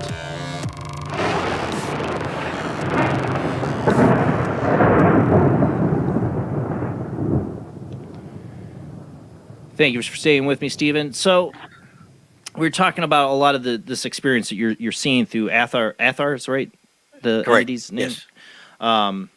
Their eyes. You're seeing their experiences as you're being told this kind of story, this experience of forgiveness. I guess. For one, it's hard to imagine forgiving the atrocity that this person was put through. That's a hard concept for a lot of people. Yes, and as you mentioned before, there is no judgment. It's the basis upon which our review happens is that we are all one in spirit. So what you have done to another, you do to yourself. So whilst there is no judgment, you review in this mist and purgatory that we talked about before. A review happens where you see and feel and experience what you have caused to affect in another. I guess if you've been like a bad dude, that might be a challenging experience. And as we talked about before, those experiences determine your place in heaven. You're coloured in the robes that depict where you've got to go, up to the higher realms, or perhaps down to lower nether regions. But it is not a judgment of God. God is love. God loves you. But it is a review of what you have caused effect in your fellow man. It's basically you've separated yourself from God. God hasn't separated you. Correct. Yes. Yes, absolutely. And fantastic point. And I'll read the tenet to you, if you don't mind.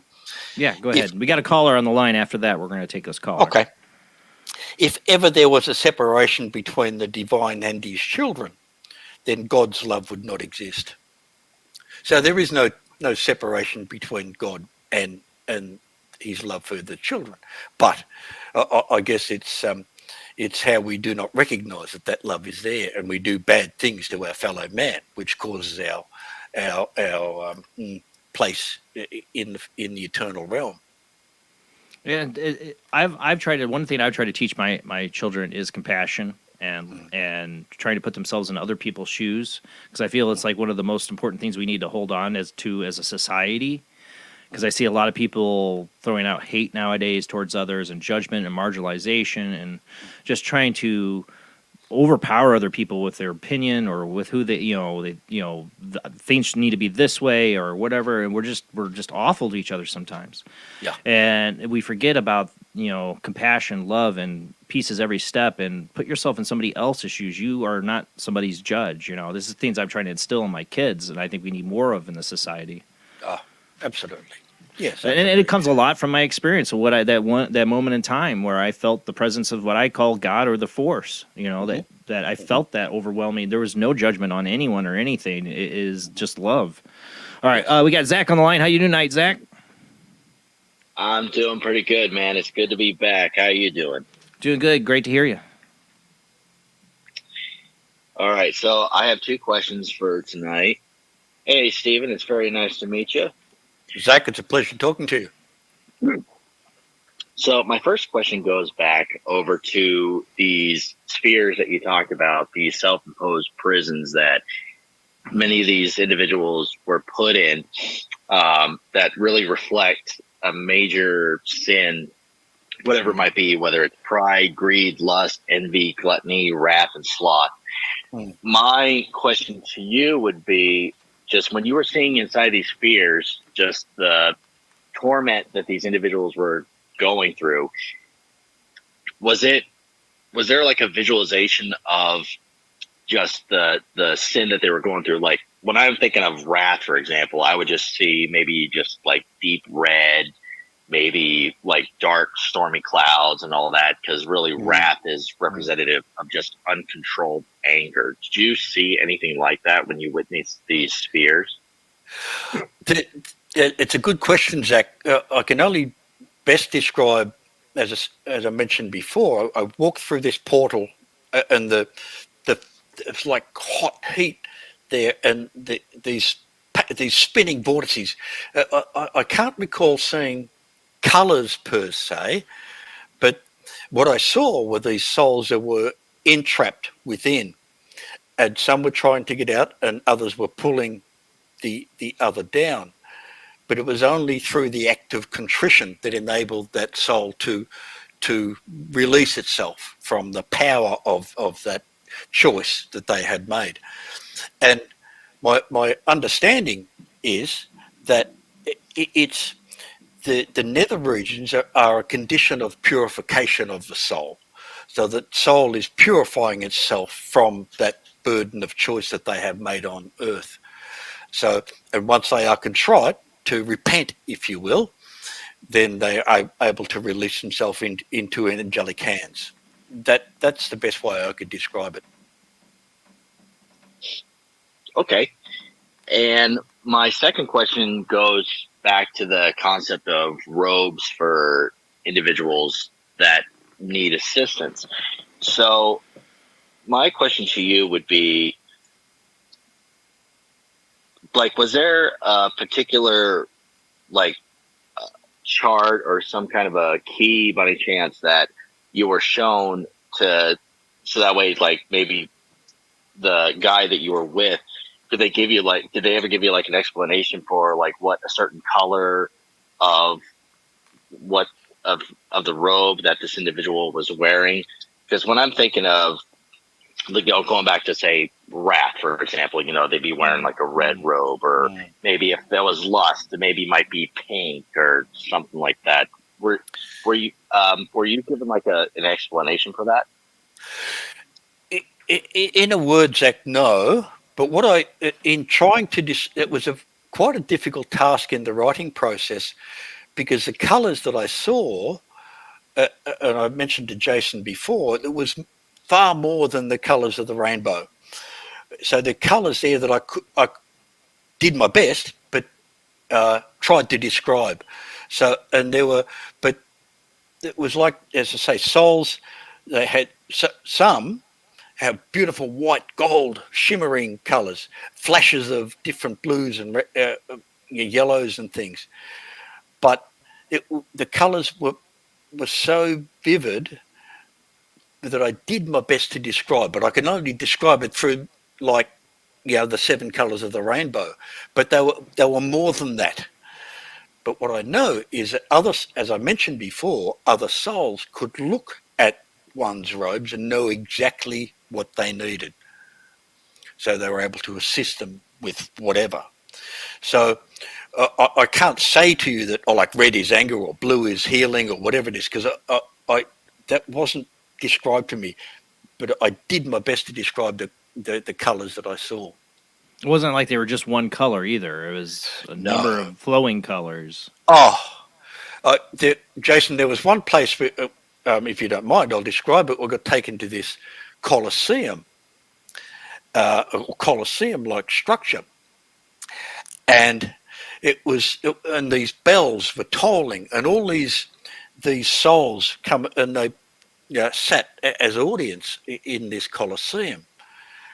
And in the middle of the arena were these lounge chairs, repose lounges.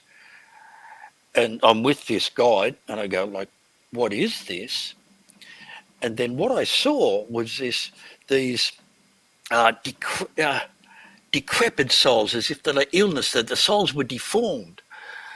And they were brought into this arena by these beautiful seraphim, these angelic-like beings. And they laid this deformed soul on these lounge chairs. And then in walked this angelic being, beautiful white gold robes. And he stands in the middle of the arena. and he holds up his hands, and all the souls are chanting this Om sound. So this sound is the colors were, I can picture it now, but do not do it justice in the description. And he takes this energy and he weaves it into a ball, like a magnetic spinning ball in his hands, and out shoots these laser light beams into each of the souls on these lounge chairs. And he does this and then finishes and folds his hands back and walks out. And then each soul on the lounge chair, they get up and they're totally renewed, become beautiful spirits, like they've been totally healed. And I turned to the guide with me and I said, like, what is this? And what was described is that sins imposed by others on the soul are not burdened. That soul does not have those burdens. They are relieved of those burdens that are. So if I did a bad thing to you, caused you harm, or gave you bad drugs or something that caused your spirit harm or deformity, you are released from that. So you do not carry the burdens of those. So like it's healing those that were innocent of like a murder victim or somebody like that. You talked about, Zach, hey, I want to say thanks for calling in. Did you have anything else? No, those were all the questions that I had. Thank you so much, Stephen, for answering my questions. I greatly appreciate it. I love hearing your story, and I can't wait to hear more. Cheers, Jack. All the best. Thanks, Zach. Well, like I said, I've always had a fascination with the movies and the depictions of the afterlife and all that. But, even in paranormal investigations, you hear about people seeing somebody in a location that's been haunted, somebody who's exhibiting signs of their death. Basically, like a wound or, it's been depicted in Hollywood, but the stories of people have seen ghosts at decapitated body walking around or, it kind of is cheesy, but there is instances where people see ghosts that appear to be injured or carrying the wounds of what killed them sometimes. Not always. Most of the time, I think when people have spiritual experience with a loved one, they're totally healed like that. But it makes you wonder if there's trapped spirits here that are walking around like they are in Beetlejuice, like a flattened guy, Yeah. Working in a filing room. Hey, Jason, I must tell you, nothing, and this has nothing to do with the book, but my beautiful aunt, who's now in her 80s and well retired, she used to be like I call her a ghost hunter, I guess you'd call her, and she used to be called upon to go to places to relieve that abode of because she used to be able to see the ghosts, and she told me that she was never afraid of these ghosts. That they were trapped through whatever fears that they had, right? And they could not see the light. And so every time she went into a place, she would say to the ghost, "Look for the light." Go to the light, Caroline.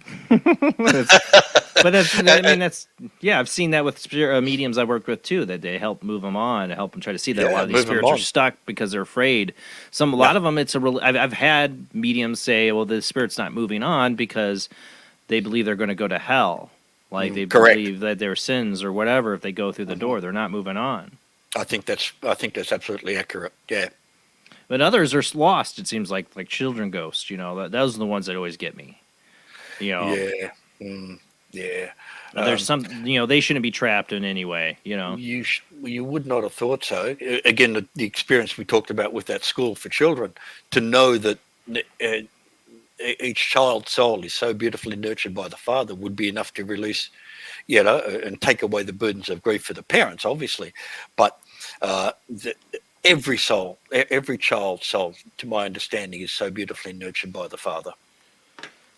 Did you have a belief in angels before any of this? It's a very interesting question. The answer is yes, but it was more in the head, not in the heart. Now and again, I give away things in the book, but I got taken to a school for guardian angels, where guardian angels are taught to be guardian angels. Yeah. But what I now know is that those guardian angels are with us all the time. No separation. So we know that they're there. We can call upon them at any time for whatever reason. That's their job. Maybe there that's is no why separation. Athar has picked you. He's one of your guardian angels. Correct. Yeah. Yes, absolutely. So, but to know that they are there and at our beck and call for the troubles and strife of life is a beautiful thing. Yeah. We got somebody else on the line I want to get to. 231 area code. Who do we got? Hello? Hello, you're on the air. I don't know why it's a 213. It shouldn't be. It should Really? be an 804. I don't know why it does that. So you're not the only one it does that to sometimes. How you doing Okay, tonight? well, this is Linda from Virginia. Linda from Virginia. Hey, Linda. Hey. I was listening to your guest, and I had a question for him. And I was wondering if he's ever heard of Jesse Duplantis. No, Linda, I can't say that I have. No. Many, many years ago, he gave his testimony to an experience he had. And he's a preacher from down in Louisiana, I think in the Louisiana area. And you might want to listen to it sometime. I think you can find bits and pieces of it on YouTube. But he talked about this experience where an angel came to him and took him to heaven. And he said he was in his right mind. He, wasn't asleep at the time. He had been in his hotel room and he was praying. And this angel came and took him to heaven. And he just talked about the different experiences that he had up there. Well, you were talking about the robes. And one of the things he said was he saw all these people in a line by a river. And he understood that that river was the river of life. And this angelic guide that was with him was talking about the robes because everybody had different color of robes on. And he was asking, Jesse Duplantis was asking this angelic guide, what were the robes? Why did people have different robes? And he said it's by the levels of faith and by servitude. There you go. Huh? Yeah, that's right. What was his name again, Linda? I didn't write it down. What was it? I'll look him up. Jesse Duplantis. Okay, got it. And it's awe-taking, the experience that he had. And so the way that the Bible talks about the folds, that there's different folds in heaven. Yes. And I take those folds to be those colors, different colors of the robe. I don't believe, there might be a hell. I don't know. But I know that God is merciful, and I know He is loving. And so by that, I think there's very few of us that don't go to heaven. There's nowhere else to go. I think that there's levels that it's like school. I heard it explained one time, if in order to go to the second grade, you've got to master the first grade. It's a good way to put it. Absolutely. Yes. And so that's kind of like what life is. So when you get up there and you're near the end, you've mastered so much. Well, what did you not master? Yes. I mean, I can say here at 68 years old, given the chance to relive my life, I would have made different choices. Oh, of course. And it's very interesting, Linda. And what you're rightly talking about, it leads to one of the other laws of heaven. And if you don't mind, I'll read it to you. I'll find it here. There we go. Forgiveness is at the heart of your ultimate realization. So exactly. Yeah. So there you go. I take that to mean we forgive others for what they have caused to affect in us, and we forgive ourselves for, hey, I didn't do that, or I should have, or woulda, coulda, shoulda. But we forgive ourselves and we move on, and that releases us from the rock that we're stationed upon, and it enables our movement through the heavenly realms. That was I plainly met, evident to me. Yeah. there was a woman that I loathed. She had caused a lot of destruction in my life, and I hated her.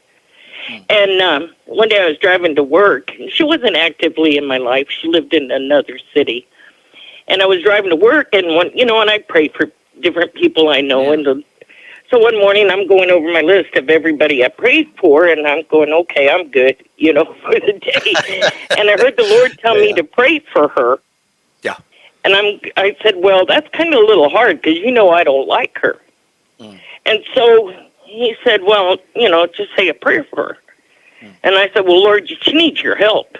And that's not okay, wipe my hands, I'm clean today. Well, next day I'm driving to work and do my prayers, and he again tells me to pray for her. Well, this went on for a few days. By the end of this time, I had compassion for this woman. How beautiful. Later in life, I found out that the bitterness and everything that she had done was due to something that had happened to her as a child. Yep. Yes. But again, and it's the depth of your forgiveness that it has unlocked that realization, both for you and for her. So how beautiful is that? Yeah. So anyway, I just wanted to share that with you about Josie Duplantis and tell you might want to look that up and read, listen to some of that. I will, Linda. Cheers. And I've written the name down, so that's on the agenda for this afternoon.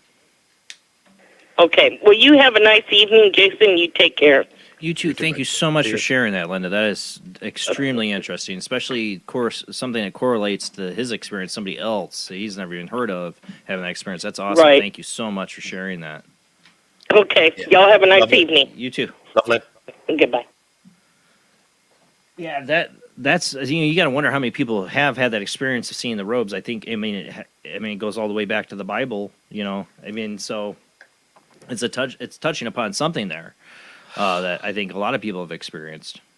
Yeah, and isn't it, Jason, like we were talking before, our understandings now of these things that occur in heaven, we are able to translate them back into our earthly realm. Make It matters life a better place. how we deal with it here, not there. Yeah, absolutely. But like I said, I had this experience with this what I call a shadow person, whatever, that tormented me, and it showed me all the worst things. It had me down at the lowest part of myself, feeling the worst about myself. And when I had this intervention, this divine intervention, is when I basically said, "I'm sorry, God. I am sorry. Help me, God." I wasn't saying it physically. I was paralyzed. Yeah. I hear you. But it was at that moment I felt that this bright light came in, this thing was gone, and I felt this. It's like time slowed, and I felt this overwhelming just love, peace, and no judgment. Like everything that this thing had attacked me with was washed away. All my insecurities and the things I felt I had done wrong were washed away. It doesn't absolve me of whatever sins at 20 or I was 18. I couldn't make too many sins, but it didn't. It's not like it absolved me, but it was like it's forgiven. I'm always there with you. I always have your back, as well as anybody else's. There you go. Yeah, a beautiful experience, and being the master that you are, it doesn't take an NDE to do to realize that stuff. It's just a beautiful experience that releases us to our divine purpose. It's easy for us to give into hate. I think it's our human condition for us to. It's easier to give into hate and to hate somebody who we feel has wronged you, or they have wronged you, even if feelings or not. Maybe somebody really people can really wrong you or do wrong or hurt you. But it's letting go of that is the freedom, because I feel you are a prisoner to hate. Hate only feeds more into just the worst things, the worst outcomes. But if you let go of it and you learn to forgive, and I'm not a perfect person, I have my things I deal with, and one of those things I was shown in a past life. Honestly, I knew instinctively during the experience, a vivid dream. I was a little black girl that was a slave being beaten to death by her slave master, biological father, in front of my mother. That guy was my biological father in this life. I knew that in that experience, in that vision. I was being shown that, and that's why he had nothing to want to do with me. Like somewhere deep in his soul, he still lived with that guilt. There you go. And that makes me, and I've thought about that ever since that experience, waking up from that and having that, just this deep knowing of that. The ties that bind us like this from one life to the next. And, you know, it's not to say that I forgave him, but I let go of a lot of my angst towards him after that experience. Yeah. I must tell you, Jason, of a recent, very last week experience, last week and 62 years ago. Similar to you, my father left when I was 4, and I'd not seen him for years, 50, I don't know, can't count, 55 years, 60 years.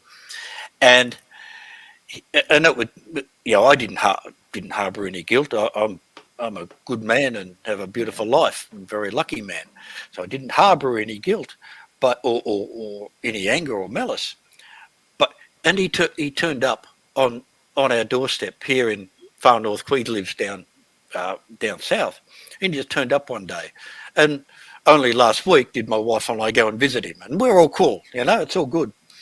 No malice, no anger, just, hey, we make our choices, and I know I'm not at that. I know I'm not at that spot. When a number of years ago, I have an aunt who found out where he lived. She wanted to find him because he was like a father to her almost. He had to raise her when my grandfather was going through a lot, and my grandmother died of drug abuse. She wanted me to write him. This is after my first son was born. I'm like, let him know he has a grandson, because he wouldn't respond to her. And I said, hell no. So I didn't have forgiveness then. I still, I was like, if he wanted to know, he'd find me. He never had a damn care, so why do I care? So I have that still in me. I don't know where I get with that. When my time comes to let go, I guess part of me, as I have now had children, it brought it back up.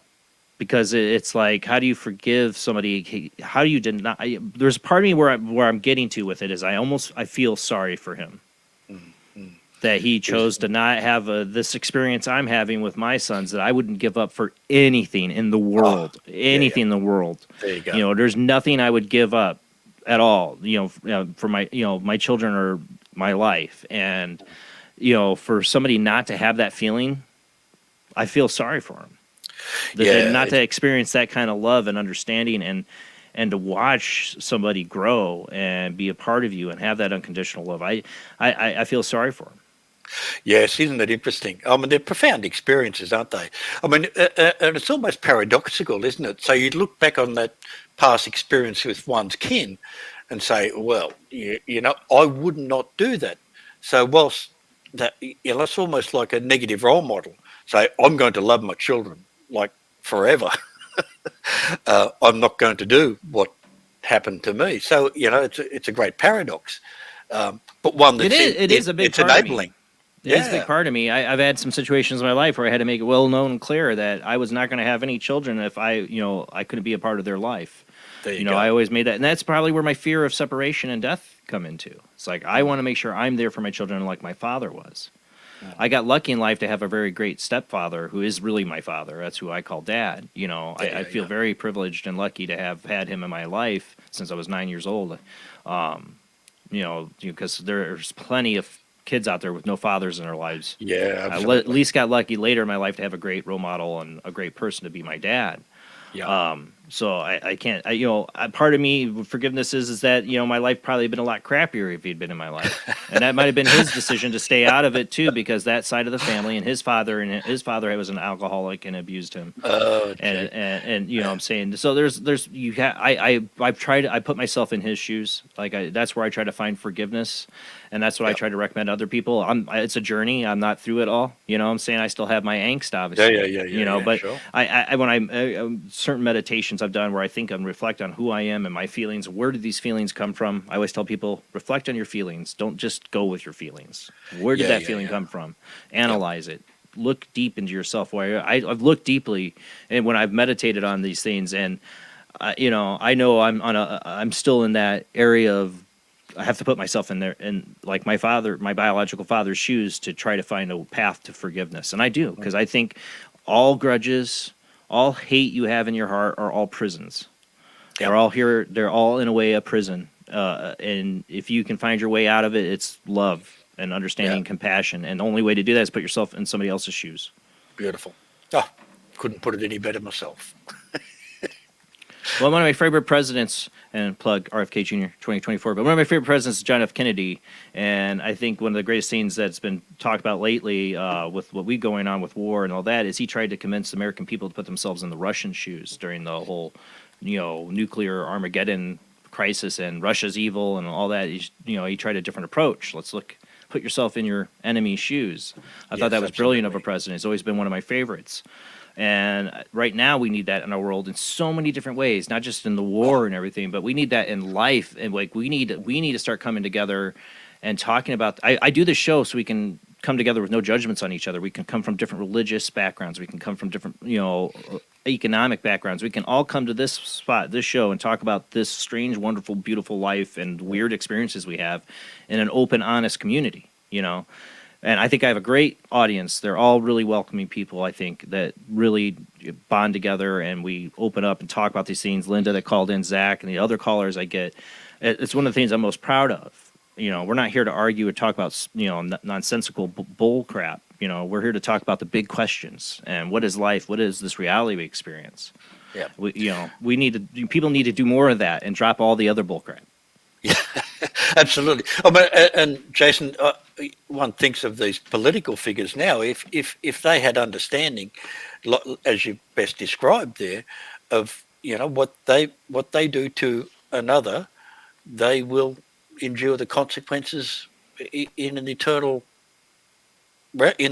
realm. That's why I fear for this country, because we've done a lot of things that I think are going to come back to bite us in the ass. There's things I do not agree with. I do not agree with war. I don't. Yeah. And I don't agree on giving weapons to other people that are outside of our country. Like, we shouldn't be funding that. We shouldn't be doing any of that. I'm not going to get political. I'm not going to get into that. But we better not get political. But I miss the days of John Lennon and people preaching for peace. We need more of that. We need to get back in that, like, love and peace. The hippie movement had 60s hippies and peace and love during the Vietnam War. We need that again. We need people to start getting into love. Well, and showing understanding and compassion for others. Yes, absolutely. And it's good people like you with, putting the word out there for people like me that enables these sorts of things to happen.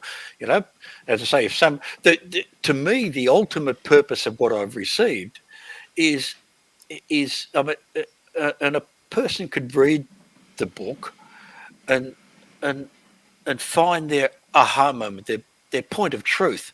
Because the story enables you to delve into those heavenly realms. And if you read the story and go, oh, I get that. Oh, that's great. That's cool. And then apply it to one's life to make life a better place. Hey, we've done our thing. That's the ultimate message. It reminds me a little bit of some of the stuff I used to read back in the day. What was it called? American's Book of the Dead, which was based off the Tibetan Book of the Dead. I can't remember the name of the author. But he based it off the Tibetan Book of the Dead and like the stages of journey. Yes. I can't think of the author's name. I have it on my bookshelf that I can't look at. Yeah, me too. But in that, like he takes you, and I guess it's from like the kind of the Tibetan belief of like your different material desires too, like pull you in different realms on your journey to the other side that you do, like sexual lust, or gluttony, like just like the sins in a sense. But these things are energies that pull your consciousness to those levels that you don't want to be at. You want to be at this higher level. Correct.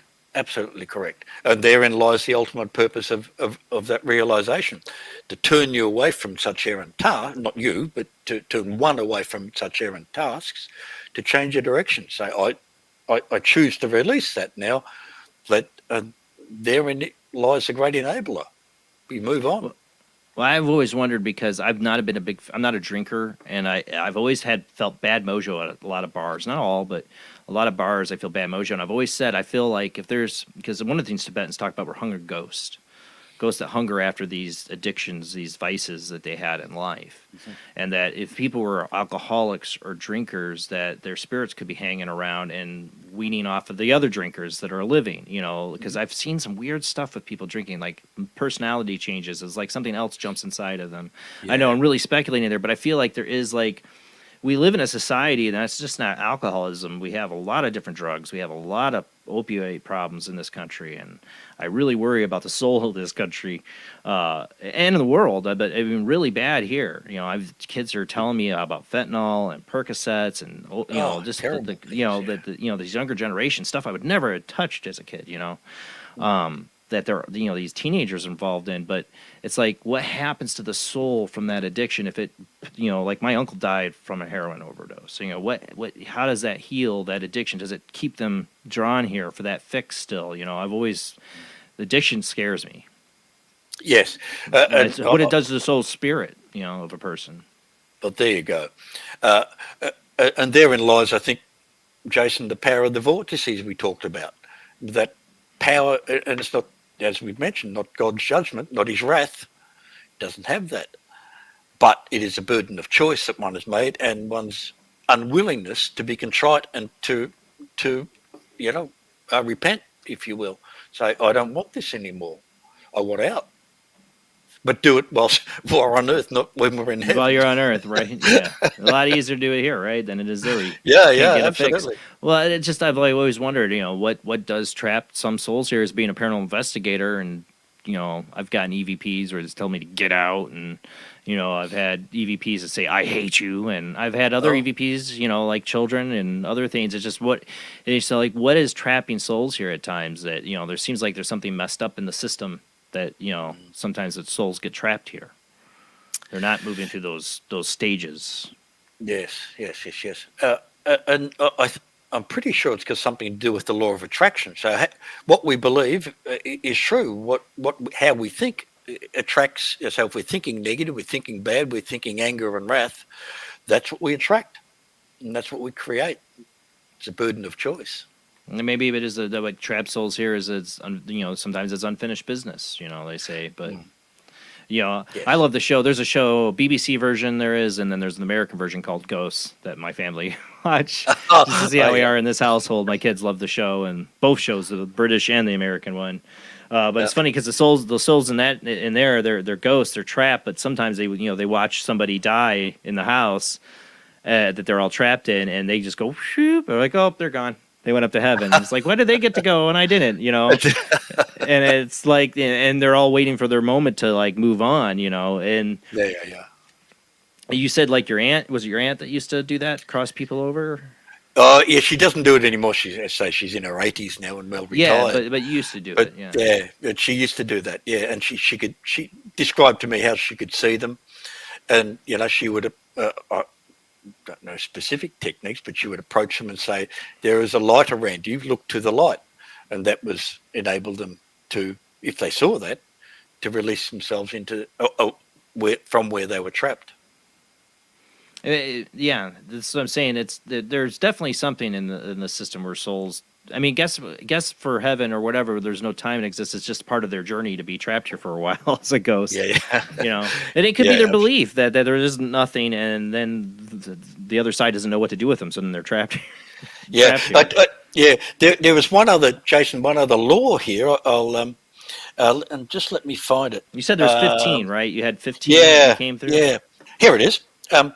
Fear at the time of passing closes the soul to all awaiting love and compassion.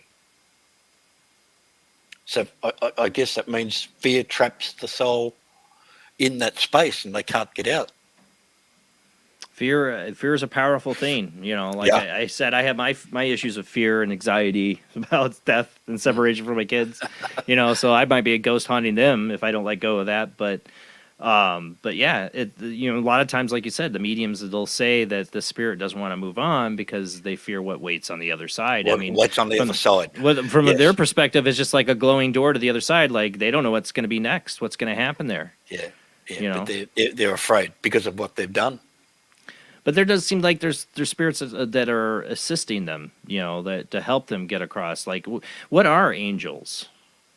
I mean, what are angels really? I mean, for me, I'm not a Christian. I don't. It's not that I don't believe in angels. I believe that there are higher entities, and some people call them angels. I don't know. Yes, yeah, and I'm pretty sure, Jason, that we have to lose this concept of wings and that sort of That came more the Victorian arts and later. all of In that. in the Bible, it doesn't say that. Most of the time people see them. They're beautiful people.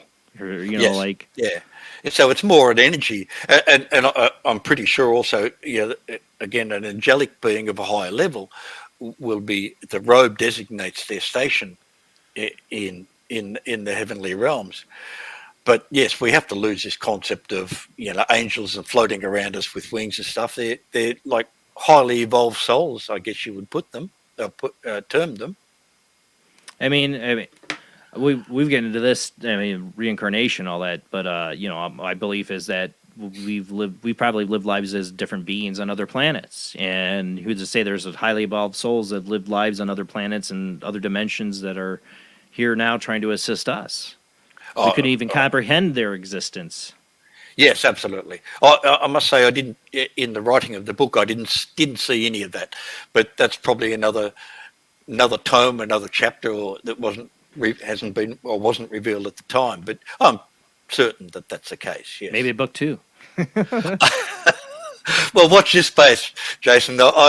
I'm certain now that there is another level to be explained or described to me, but as of the date of our talking, it hasn't been revealed. But watch was this it space. once you got the book out, it was gone, like the messages or the communication?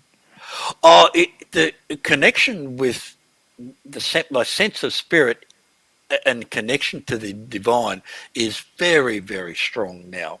So, and even I remember just recently, about 2 weeks ago, I lost my beautiful uncle. And he was a lovely man, but he was very alcoholic. But I know, because of the love and compassion he had for his family, despite his addictions, you feel no grief for him, because I know where he's gone. And, there's still that connection of love, the bridge. He healed from his illness, too. Yeah, absolutely. So, as I mentioned before, whilst you grieve for the loss of a loved one, the grief is empowering at all so many levels. You believe, I mean, like everybody in your family, the connections that, a lot of people talk about seeing their family members when they cross over to the other side and all that. And I told you about my experience with my uncle and that family. Do you believe in like soul groups or people that, did you see any evidence of like we're grouped with certain people? Groups. No, I can't say that I did, Jason. The most profound experience that relates to a group was, I mentioned before, with Zach, where these people were drawn to this Colosseum, and the energy was used from all of the souls within the Colosseum to heal these injured or decrepit souls in the middle. But no, I can't say groups specifically, but different levels, yes. One of the profound experiences I had in the writing, what I saw was this master being. And just by way of preface, every new character every person, every soul that I met in heaven, I would ask, "What's your name?" And I would get it straight away. I would know, whatever it was. I'd write it down. And Athar and the bishop, met up with this master, angelic being, young, in his prime, golden robes. And I remember asking three times, "What's your name?" Nothing. I didn't get it. I never got it. So, Never did. So in the book, I just called him the master because I had no other designation. But he took Athar and the bishop up to his higher realm, up to this. It's like, like an express elevator up into this higher realm, and he was the master of this domain in the heavenly realm, and he showed me. We're like standing on a mountaintop looking out over these like a matrix of lights and color and music, and he said, this is heaven. But that, again, I'm giving away the parts of the book, but that was right at the end. That's what he showed me at the end. It was a glimpse of what like true heaven. My problem I've always thought about when it came to like, and I think recently had this conversation with another guest about heaven is like, you get there, what do you do? What's eternity? In your book, you ask, eternity is a long time. The way the Spirit says, what do you do for eternity? You're in heaven. I think if there's a South Park as their belief in heaven, it's just only Mormons get in. And they're all there, like coming up, like, "Hey, you want to play this or play a board game?" Like they're kind of like just the Mormons are there. It's kind of boring. Everybody else is in hell. All the actors, everybody else is in hell, partying or doing whatever. It's like, what do you do when you get into heaven? That's the question. Yeah. Well, I think we talked about it before, but my understanding is that souls can stay at whatever level of their choice.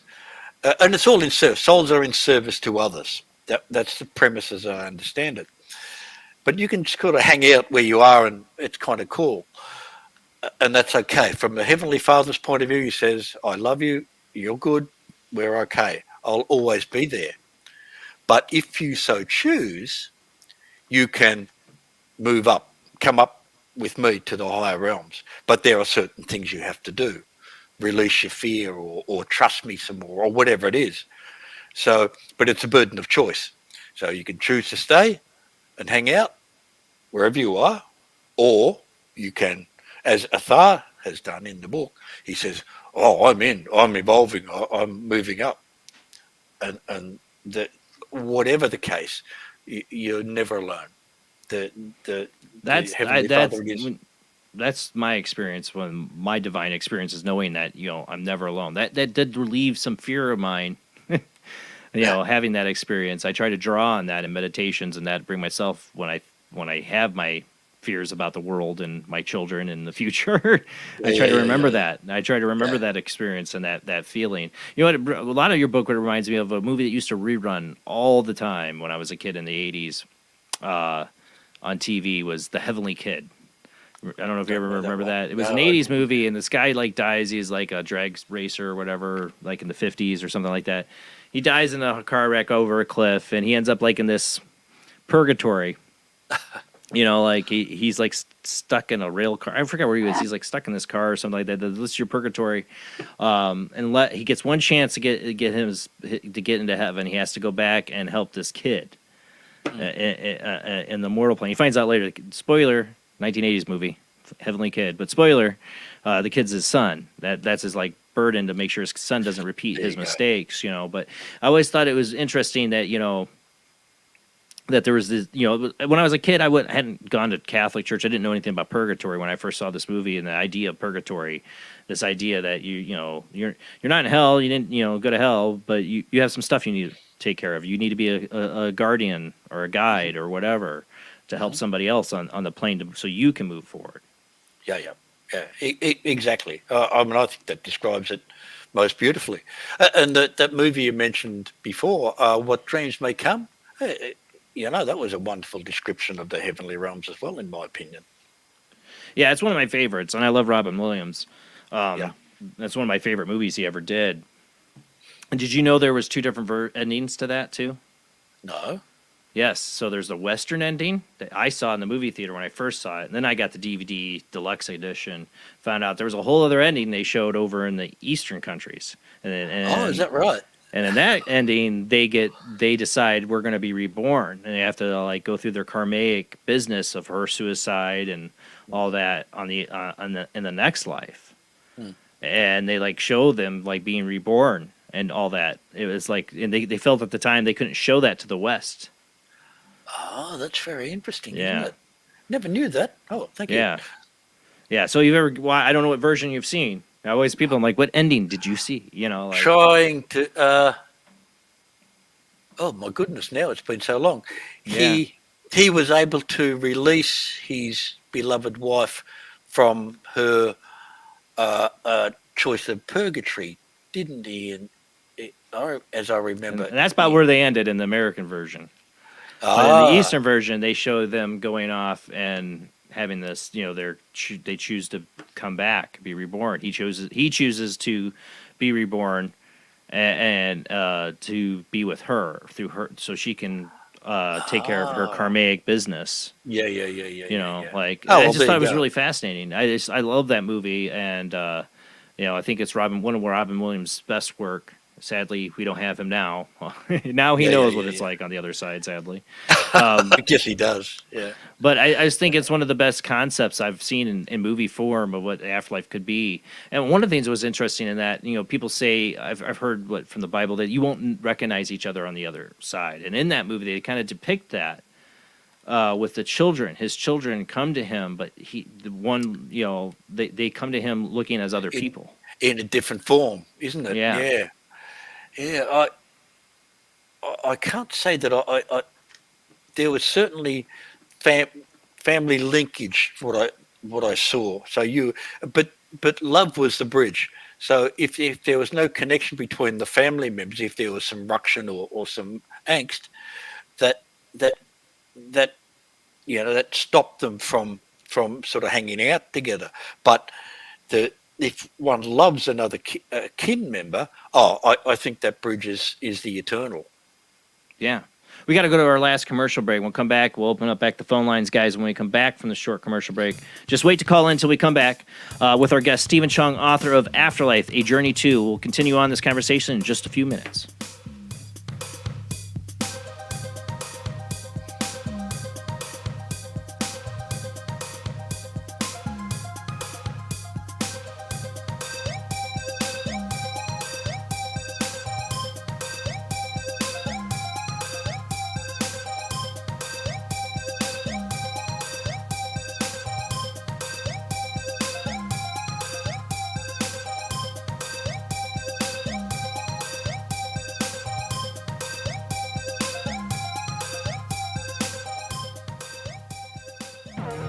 Intercepted a transmission of unknown origin. Transmission? Out here? SOS. Human. Unknown. Alien. Certificate X. Exclusive engagement at the Odeon Leicester Square. Now. Any systematized transmission indicating a possible intelligent origin must be investigated. How will you? In space, no one can hear you scream.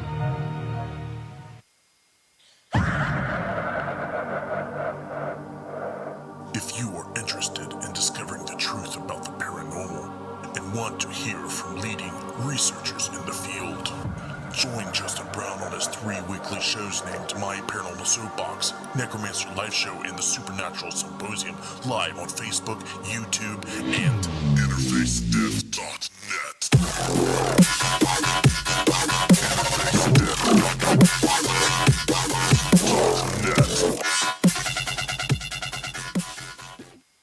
This is an APAC studio presentation. Hi, I'm Barry, owner-operator of Barry's Barometer Barn. Lately, I bet you've been lying awake at night asking yourself, how many barometers do I really need? Well, at Barry's Barometer Barn, we think you need more than one. Otherwise, we're gonna go out of business. Remember, at Barry's Barometer Barn, we don't know the meaning of high-pressure sales. Come on, folks, buy another barometer. I'm trying to put my kids through college, I've got a family to support, and a secret mistress who isn't cheap. Visit Barry's Barometer Barn, 000 Storm Drive. Come on, folks, buy a barometer. I'm Barry's older brother, Larry, and every time one of you people walk past the store without coming in, Barry beats me.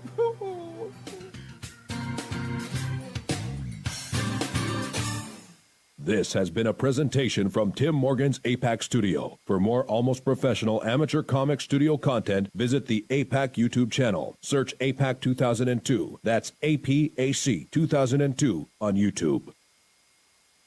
When Alex Gardner is asleep, he has an extraordinary gift. The government wants it, the scientists want it, but to keep it may cost him his life. It might be better if Alex didn't sleep at all, but he cannot resist entering the dreamscape. Can you? See Dreamscape in the West End and all over London now. Certificate 15. It takes an extraordinary adventurer to enter the dreamscape. Are you intrigued by Paranormal Talk Radio? You'll love the new Paranormal Radio app from Talkstream Live.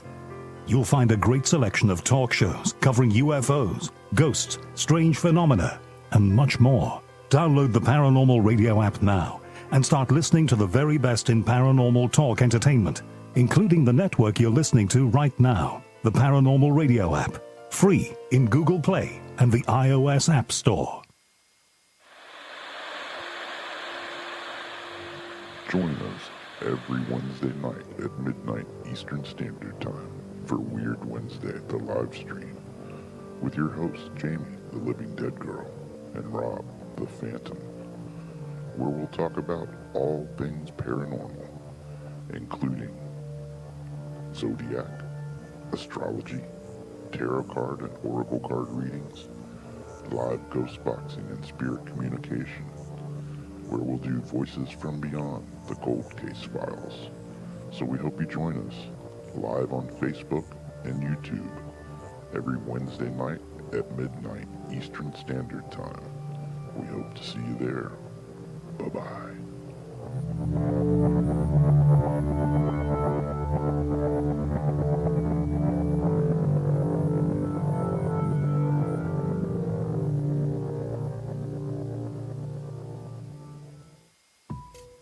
Since 1948, Fate magazine has brought you reports of the strange and unknown, all of them true.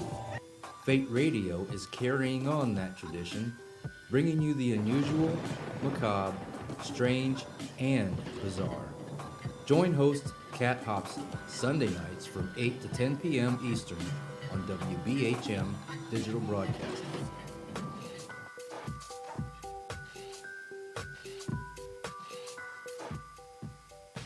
I've seen things you people wouldn't believe. Attack ships on fire off the shoulder of Orion. I watched sea beams glitter in the dark near the 10-house gate.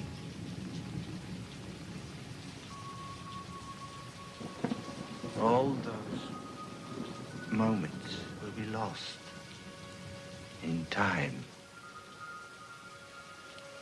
like tears.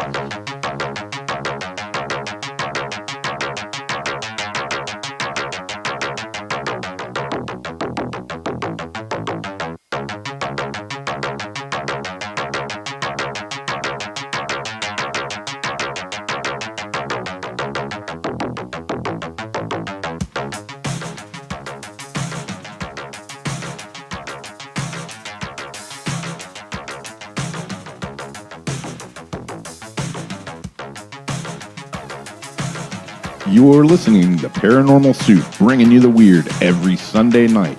Call into the show and join the discussion.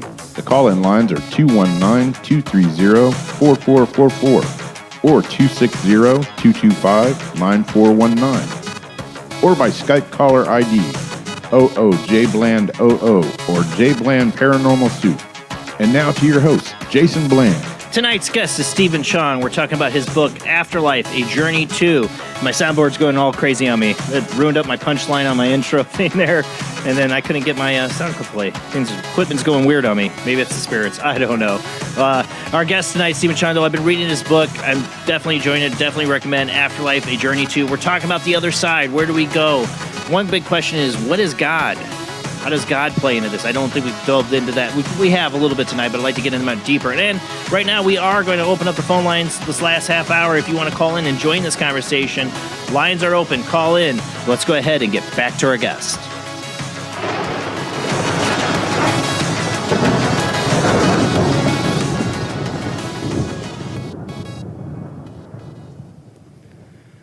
Thank you for hanging in there with us, Stephen.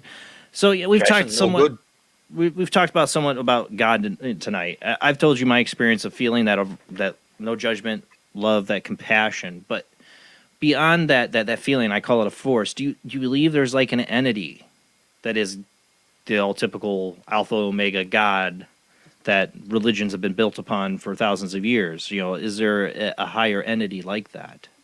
Oh, without doubt. I mean, if I had a pilot light of that inkling prior to writing the book, it's now turned into a raging fire. I believe that it totally, and there is no separation between us individually and collectively and the divine. I've always had problems with organized religions, and I'm not judging anybody who is a part or believes in any of the religions. But my problem is I've never, like, you get into the Old Testament, there's a lot of wrath of God kind of stuff going on. And, like, it's never correlated to me, because what I experienced, what I felt first time, what I ever really felt in a higher power, what I felt was not something that would do that. It's not something that would. All I felt was love and compassion, not wrath of any kind. Like, it would have nothing to do with that. And I'm not judging other people's religion. I'm trying not to, but that's the reason I can't buy into the older tales of God from other religions, is that idea. I don't believe in a God like that. Oh, totally, Jason. I think that's most profound, and that's a fear-based doctrine, isn't it? To keep us enthralled into whatever belief system one wants to confine us to. But at the end of the day, it's glib, but God is love, but there is no separation between us and the divine. So the link, the link is there for us to tune into all the time. There is no separation. So we are never without the love of the Father. One of the things I've always wondered since I was a kid is the idea of what is God? Are we, you I think in your book you describe us as the tears of God, right? Something like that, the teardrops of God. I've always been fascinated with, like, the Hindu belief of, like, Krishna going and having a dream, and we are that. We are his dream. Like, basically, like, or even people who've been in, I've talked about, like, Sybil, had multiple personalities when they're put in well, but they're put in a situation of isolation and torture, but they're put in a place where they're all their senses shut out of everything. So now they, it's like they take all the input out, like sensory deprivation, basically. And people have sensory deprivation experiments, but it's always fascinating me what consciousness does when it has that sensory deprivation kind of like that happen. Yes. Is that it starts to create its own world, its own characters. Yes. When you dream, if you're having a dream, not like you're seeing the other side or anything like that, but when you're having a dream, you have people in your dreams. Well, those people are you. Mm-hmm. You know what I'm saying? That's your mind making other characters talking to you. Like the consciousness, the way it can create a reality in other people. The mind and consciousness in our soul is so much bigger and more than what we could ever imagine, I think. Yes, Jason, it was very interesting. One of the most profound experiences from the writing of the book was that it wasn't a thinking process. I mentioned before about the trust and to know that the information would be there, but every time I sat to write, and remember this is over a period of probably 4 weeks, in 2 or 3 hour blocks. Every time I sat, what I would do in turning off sort of sensory deprivations, anything that beeps and buzzes at you, phones and all that sort of nonsense. So I've got my little cocoon space. And then I would ask what I call a creative question. And the creative question was like, what am I going to write about that? What's coming next? And then, again, it was not thinking, it was listening. I just think, have a cup of tea. And you go, I've got it. And see the colours and hear the music and the dialogue. And I go, okay, got it. And start to write. And then when I'd finished a chapter or whatever, I'd look back on it and go, where did that come from? So, but you kind of know where that comes from. It's coming from a divine source. But that was the process. So it was certainly not thinking, because I couldn't even think and make With the up. words, just like, I mean, as you're writing it, you're talking, you're having this, you're seeing it in your mind's eye and all that, but you're also like speaking it. Is it like coming out of you, kind of like, because they describe people have like automatic writing abilities, like people being able to, like they are disconnected from what they're typing or writing or whatever, and then look upon it and go, wow, there's that, Yeah. That's exactly the way it happened. But the importance was, to stop the wheels, the thinking mind churning and going, oh, maybe I don't agree with that. Maybe that's not right. I shouldn't write. None of that. I just wrote. Just let it go. What I saw. Yeah. It reminds me, like we've mentioned this a lot on the show over the years. Is Edgar Casey? I'm a big fan of the Sleeping Prophet. It was one of the books I read when I was a little kid that my mom had about. He was I don't know if you're familiar with him, but he would go into a trance sleep state, and this higher consciousness would come through and be able to tell people cures for. I mean, we found now like cure for cancer. He would predicted a cure for cancer. What he gives as a remedy is really close to what they actually scientifically many years later as a cure for cancer.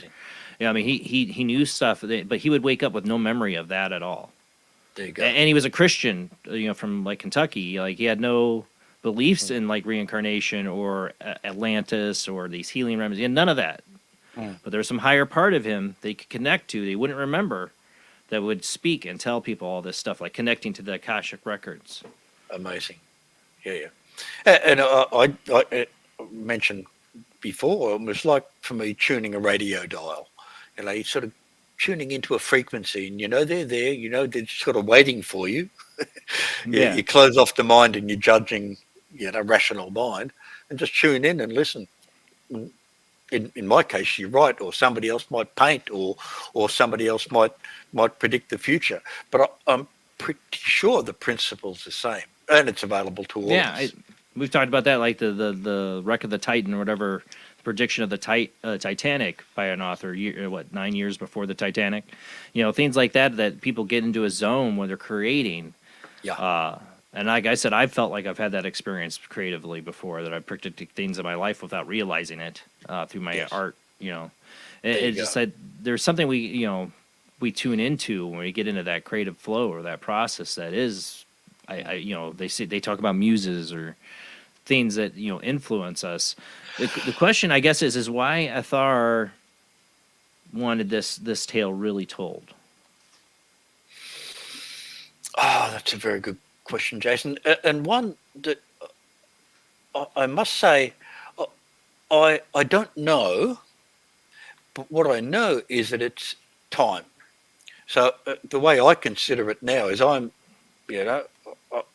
just the messenger boy. I'm so appreciative of the gift that I've received. I've applied it to my life as best I can, but my job now as the messenger boy is to put it out there for people, and they may judge as they see fit. People would, hear our words and read the story and go, "Oh, what a load of rubbish." Well, that's okay, but but there will be others that read it and, like I mentioned before, discover their inner truth, that aha moment, and go, "Wow, that's cool. I'm going to do that. I'm going to live that, or I'm going to apply that," and my job's done. Maybe it's because we are living in a time where a lot of other people are with positions of power and authority have abused it on others. And it's hard to forgive, and maybe it's just the message that we need right now is forgiveness. And it's hard to forgive evil, pure blatant evil, because in that book, what that character goes through is blatant evil. I mean, it's hard to, as a reader, like, I don't want to see that guy forgiven, don't do that. He can just rot in hell. Yeah, there you go. But if again, relating back to if you are on the wrong pathway, or if a person you're doing sort of bad things, and you go, "Oh man, I don't want to go to that place," that Stephen Chong mentioned. So I turn myself from errant tasks. Job's done. Well, I think one thing is I think people have to be like honest with themselves in their faith or their belief or their spiritual wellness. I guess you say how they feel spiritually inside. Just to be honest with themselves is, do you do things out of fear? Like, do you do things out of I'm doing this because I want to be seen as a good person, and I fear hell or whatever, or do you do it because you actually put yourself in somebody's shoes? You feel that connection, that love, the shared humanity, that spiritual experience. That's why people want people to question. It's not a judgment. I mean, if you're doing good things, great, no matter what reasons you might have had, helping others, and but I want people to to do it. It's like being the secret giver. You give a present to somebody or you help somebody and they never know it was you, Yeah. That kind of fulfillment. But even more than that, we talked a lot about family and the love of children and kin. If we can, and I've said to my beautiful wife that in relation to what I now understand from writing the book and the loss of my mum, I love my wife more deeply now than I ever did. And hey, that's got to be a good thing. That's got to be some brownie points in that. But that's what it does. It enables an enhancement of those loving relationships. With kin. Well, I think having children. I mean, like I said, me and my wife both were like, we're not having children, but I can't imagine my life without them. And it definitely opens me up to love, and to have understanding and wanting to protect children even more.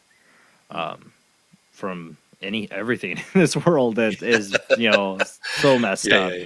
Like I said, it breaks my heart to see the teenagers I work with hearing their stories of the kids they know that are taking opioids or fentanyl and the drug addictions that these kids are going through right now, or just this kind of hopelessness in the society. Like I thought I grew up in a doomsday generation. These kids really think that world's going to end.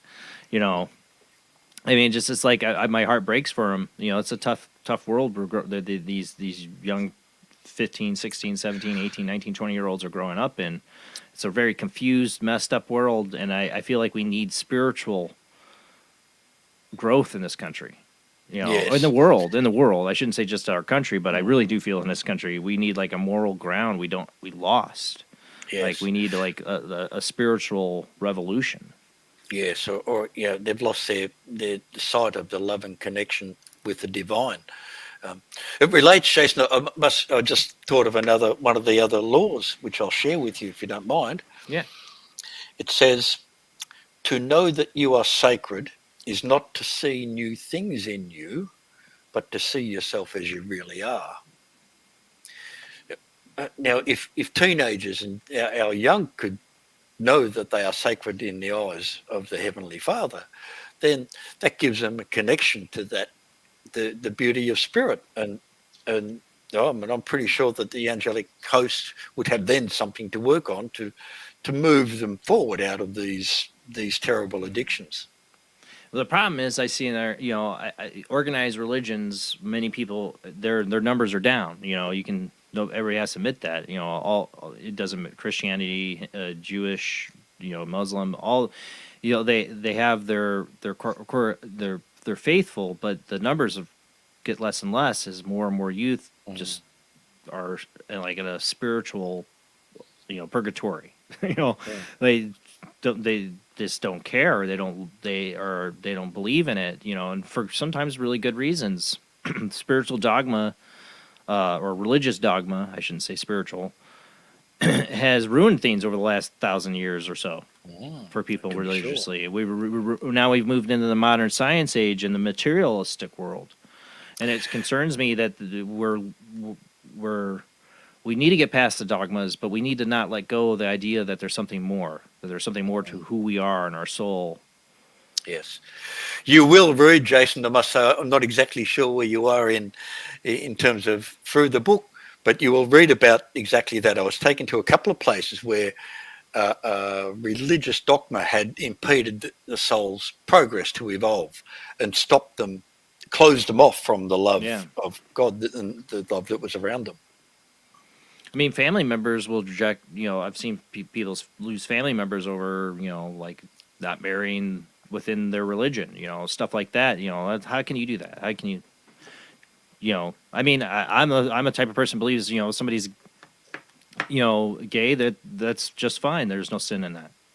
And I disagree with other people. I disagree with people, but they're allowed to have the religious opinion on that. I'm not going to deny them that, at all. But in my heart, no, I don't believe in a God that would have somebody feel that way and then judge them and put them in hell for it. And I've lost friends over that. And I don't care. I'm sorry. This is how I feel.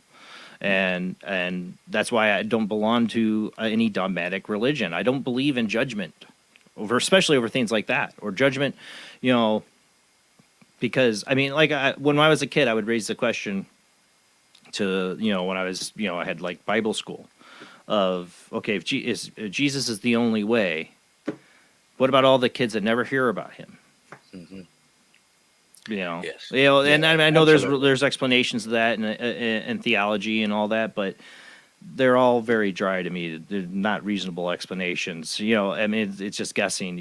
I just don't believe that. I don't believe. I mean, I'm not saying Jesus isn't real, or I'm not saying Jesus isn't powerful and changes and helps people in their lives. I'm just saying I can never buy the fact that I believe in a God that would turn his back on anyone or anything, no matter what organized religion they had ever believed in.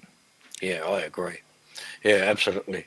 I mean, in some ways, and I think to paraphrase a portion of the book, I remember writing, it's easier to be a religious follower than a spiritual voyager. And that probably describes exactly what you're talking about. So it's a bit easy, we can listen to and believe in what somebody tells us we should believe, or we can voyage and discover for our own.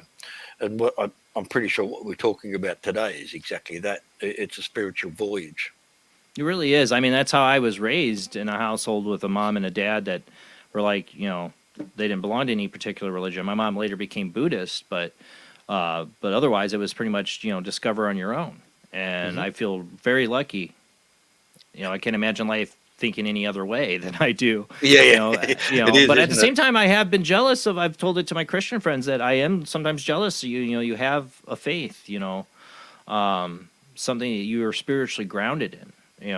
It took me a long time to get myself to a spot where I feel I'm spiritually grounded in my belief in a higher power of love and compassion. It took me a while to get there, but I didn't have any faith to turn to for that. That's just only personal spiritual voyage I've been on, and I've met very Christians that are very well into their faith and good people that, their faith, I can't imagine them without their faith. I wouldn't want to take it from them, Yes. I respect their faith. I don't have the same faith as them, but I think we have common ground in the belief in God. Yes, and belief and love of God, I think, is the essential key. Yeah. I think that, that's where I'm saying I think people should respect other people with their religious beliefs, even if it can be dogmatic, even if it can be, sometimes, people look at it as not inclusive to others. I get that, but people have to find their way. There are many doors of the Dharma. At least they're being if they're going to be spiritual. I just want people to actually remember some of the tenets of the religion about love and compassion, because I think all the religions have that. And I think they would, if they got deeper into the religion, they'll get there eventually. Isn't it interesting? And I must tell you, Jason, that very recently, 6 months ago, I lost a very treasured friend who was such a beautiful man, but he had a very firm belief in his religiosity. Yet and we used to have these debates about, all these wonderful things. And I know I challenged his belief system, but he was so open to not being confined by what he was told and actually believed in. So he would consider and take on board. And ultimately, this man did so much for the community, he loved by, at his funeral there must have been 350, 400 people there. But it was a demonstration of the love and compassion he had for others. He wasn't just, and he would never force his belief system on me or anybody else. He just lived his life in accordance with what he believed and was open to others, different opinions such as mine. And he was, the love was the basis of his actions on earth. I've encountered that with people in the Catholic religion, Christian religion, Buddhism. I've encountered people that, like I said, I wouldn't want to take their faith. Their faith has made them a wonderful person. Yeah, absolutely. And in this man's case, yes, absolutely, entirely. Yeah. For me, like you said, I love that spiritual voyage. That's how I feel. I'm like, I'm on the ride with, I don't know where it's going, but I'm asking the questions and trying to figure it out. That's it. And know that one's connected at all. When we ask those powerful questions, answers come. As long as the answer is in 42. Yep. Yeah, wonderful. But yeah, that's what I'm saying. I'm a person of questions. There's things I don't question, and afterlife isn't one. I've had enough to experience to know that it's real. Like I'm not a total agnostic. I'm not a atheist. I have beliefs in that we live on, that our loved ones don't leave us. I've seen too much evidence to deny it. Absolutely. It's just. My mind is curious about what is the other side, what that experience is, and I'm enjoying your book because it really is like a deep dive into that. I've had other guests on that have kind of had some similar experiences, like Joyce Isaacson. She's kind of had her experience with the spirit that showed her the other side, and that's a really interesting book. I love basically glimpses to the other side that people like you and Joyce and others I've had on the show have given us of the other side. So thank you for sharing tonight. I thank you for having me on your program. It's been great to talk to you. I can assure you, it's been fantastic. Now, what information you want to give? We got about 5 minutes left here to the audience, where they can, of course, find your book, any future projects you have coming up, or I know you said you were a professional development coach, keynote speaker. Are you still in that game at all, or? I've got to tell you, Jason, because you see, I've got grey hair now, and whilst I don't consider myself retired, I'm empowered by what I have to do with the book. I've kind of relieved myself of other burdens of work related, if you know what I mean. So you're in a new mission. I really love what I'm doing now, and it's fun, and I learn as much from talking to good people as I do from my own words. Do you I gotta ask, I didn't really get into this tonight too. I mean, have you after this really looked at a lot or talked to other people that had near-death experiences? Oh yes, it's been quite the experience. I've spoken to many people now on forums, near-death experience type forums, and you learn a lot. And but my mind tends to go to when somebody's had a near-death experience, or somebody else has had a near-death experience. I mean, that's really, really interesting. It's really interesting for them, and you can look at that and go, "Oh, yeah, that's kind of cool." But to me, that's an objective experience. It's somebody else having that experience. But as we talked about before, the real benefits of reading a story like a Thars is that you get to experience your own truth. It becomes subjective, not objective. It's not it's not happened to somebody else. It's happening to you, and it's changing your life, which is really the most profound part to me. Like I said, it does remind me of the Tibetan Book of the Dead, or the American Book of the Dead, which was like the retelling of it, because it is supposed to help you with your journey.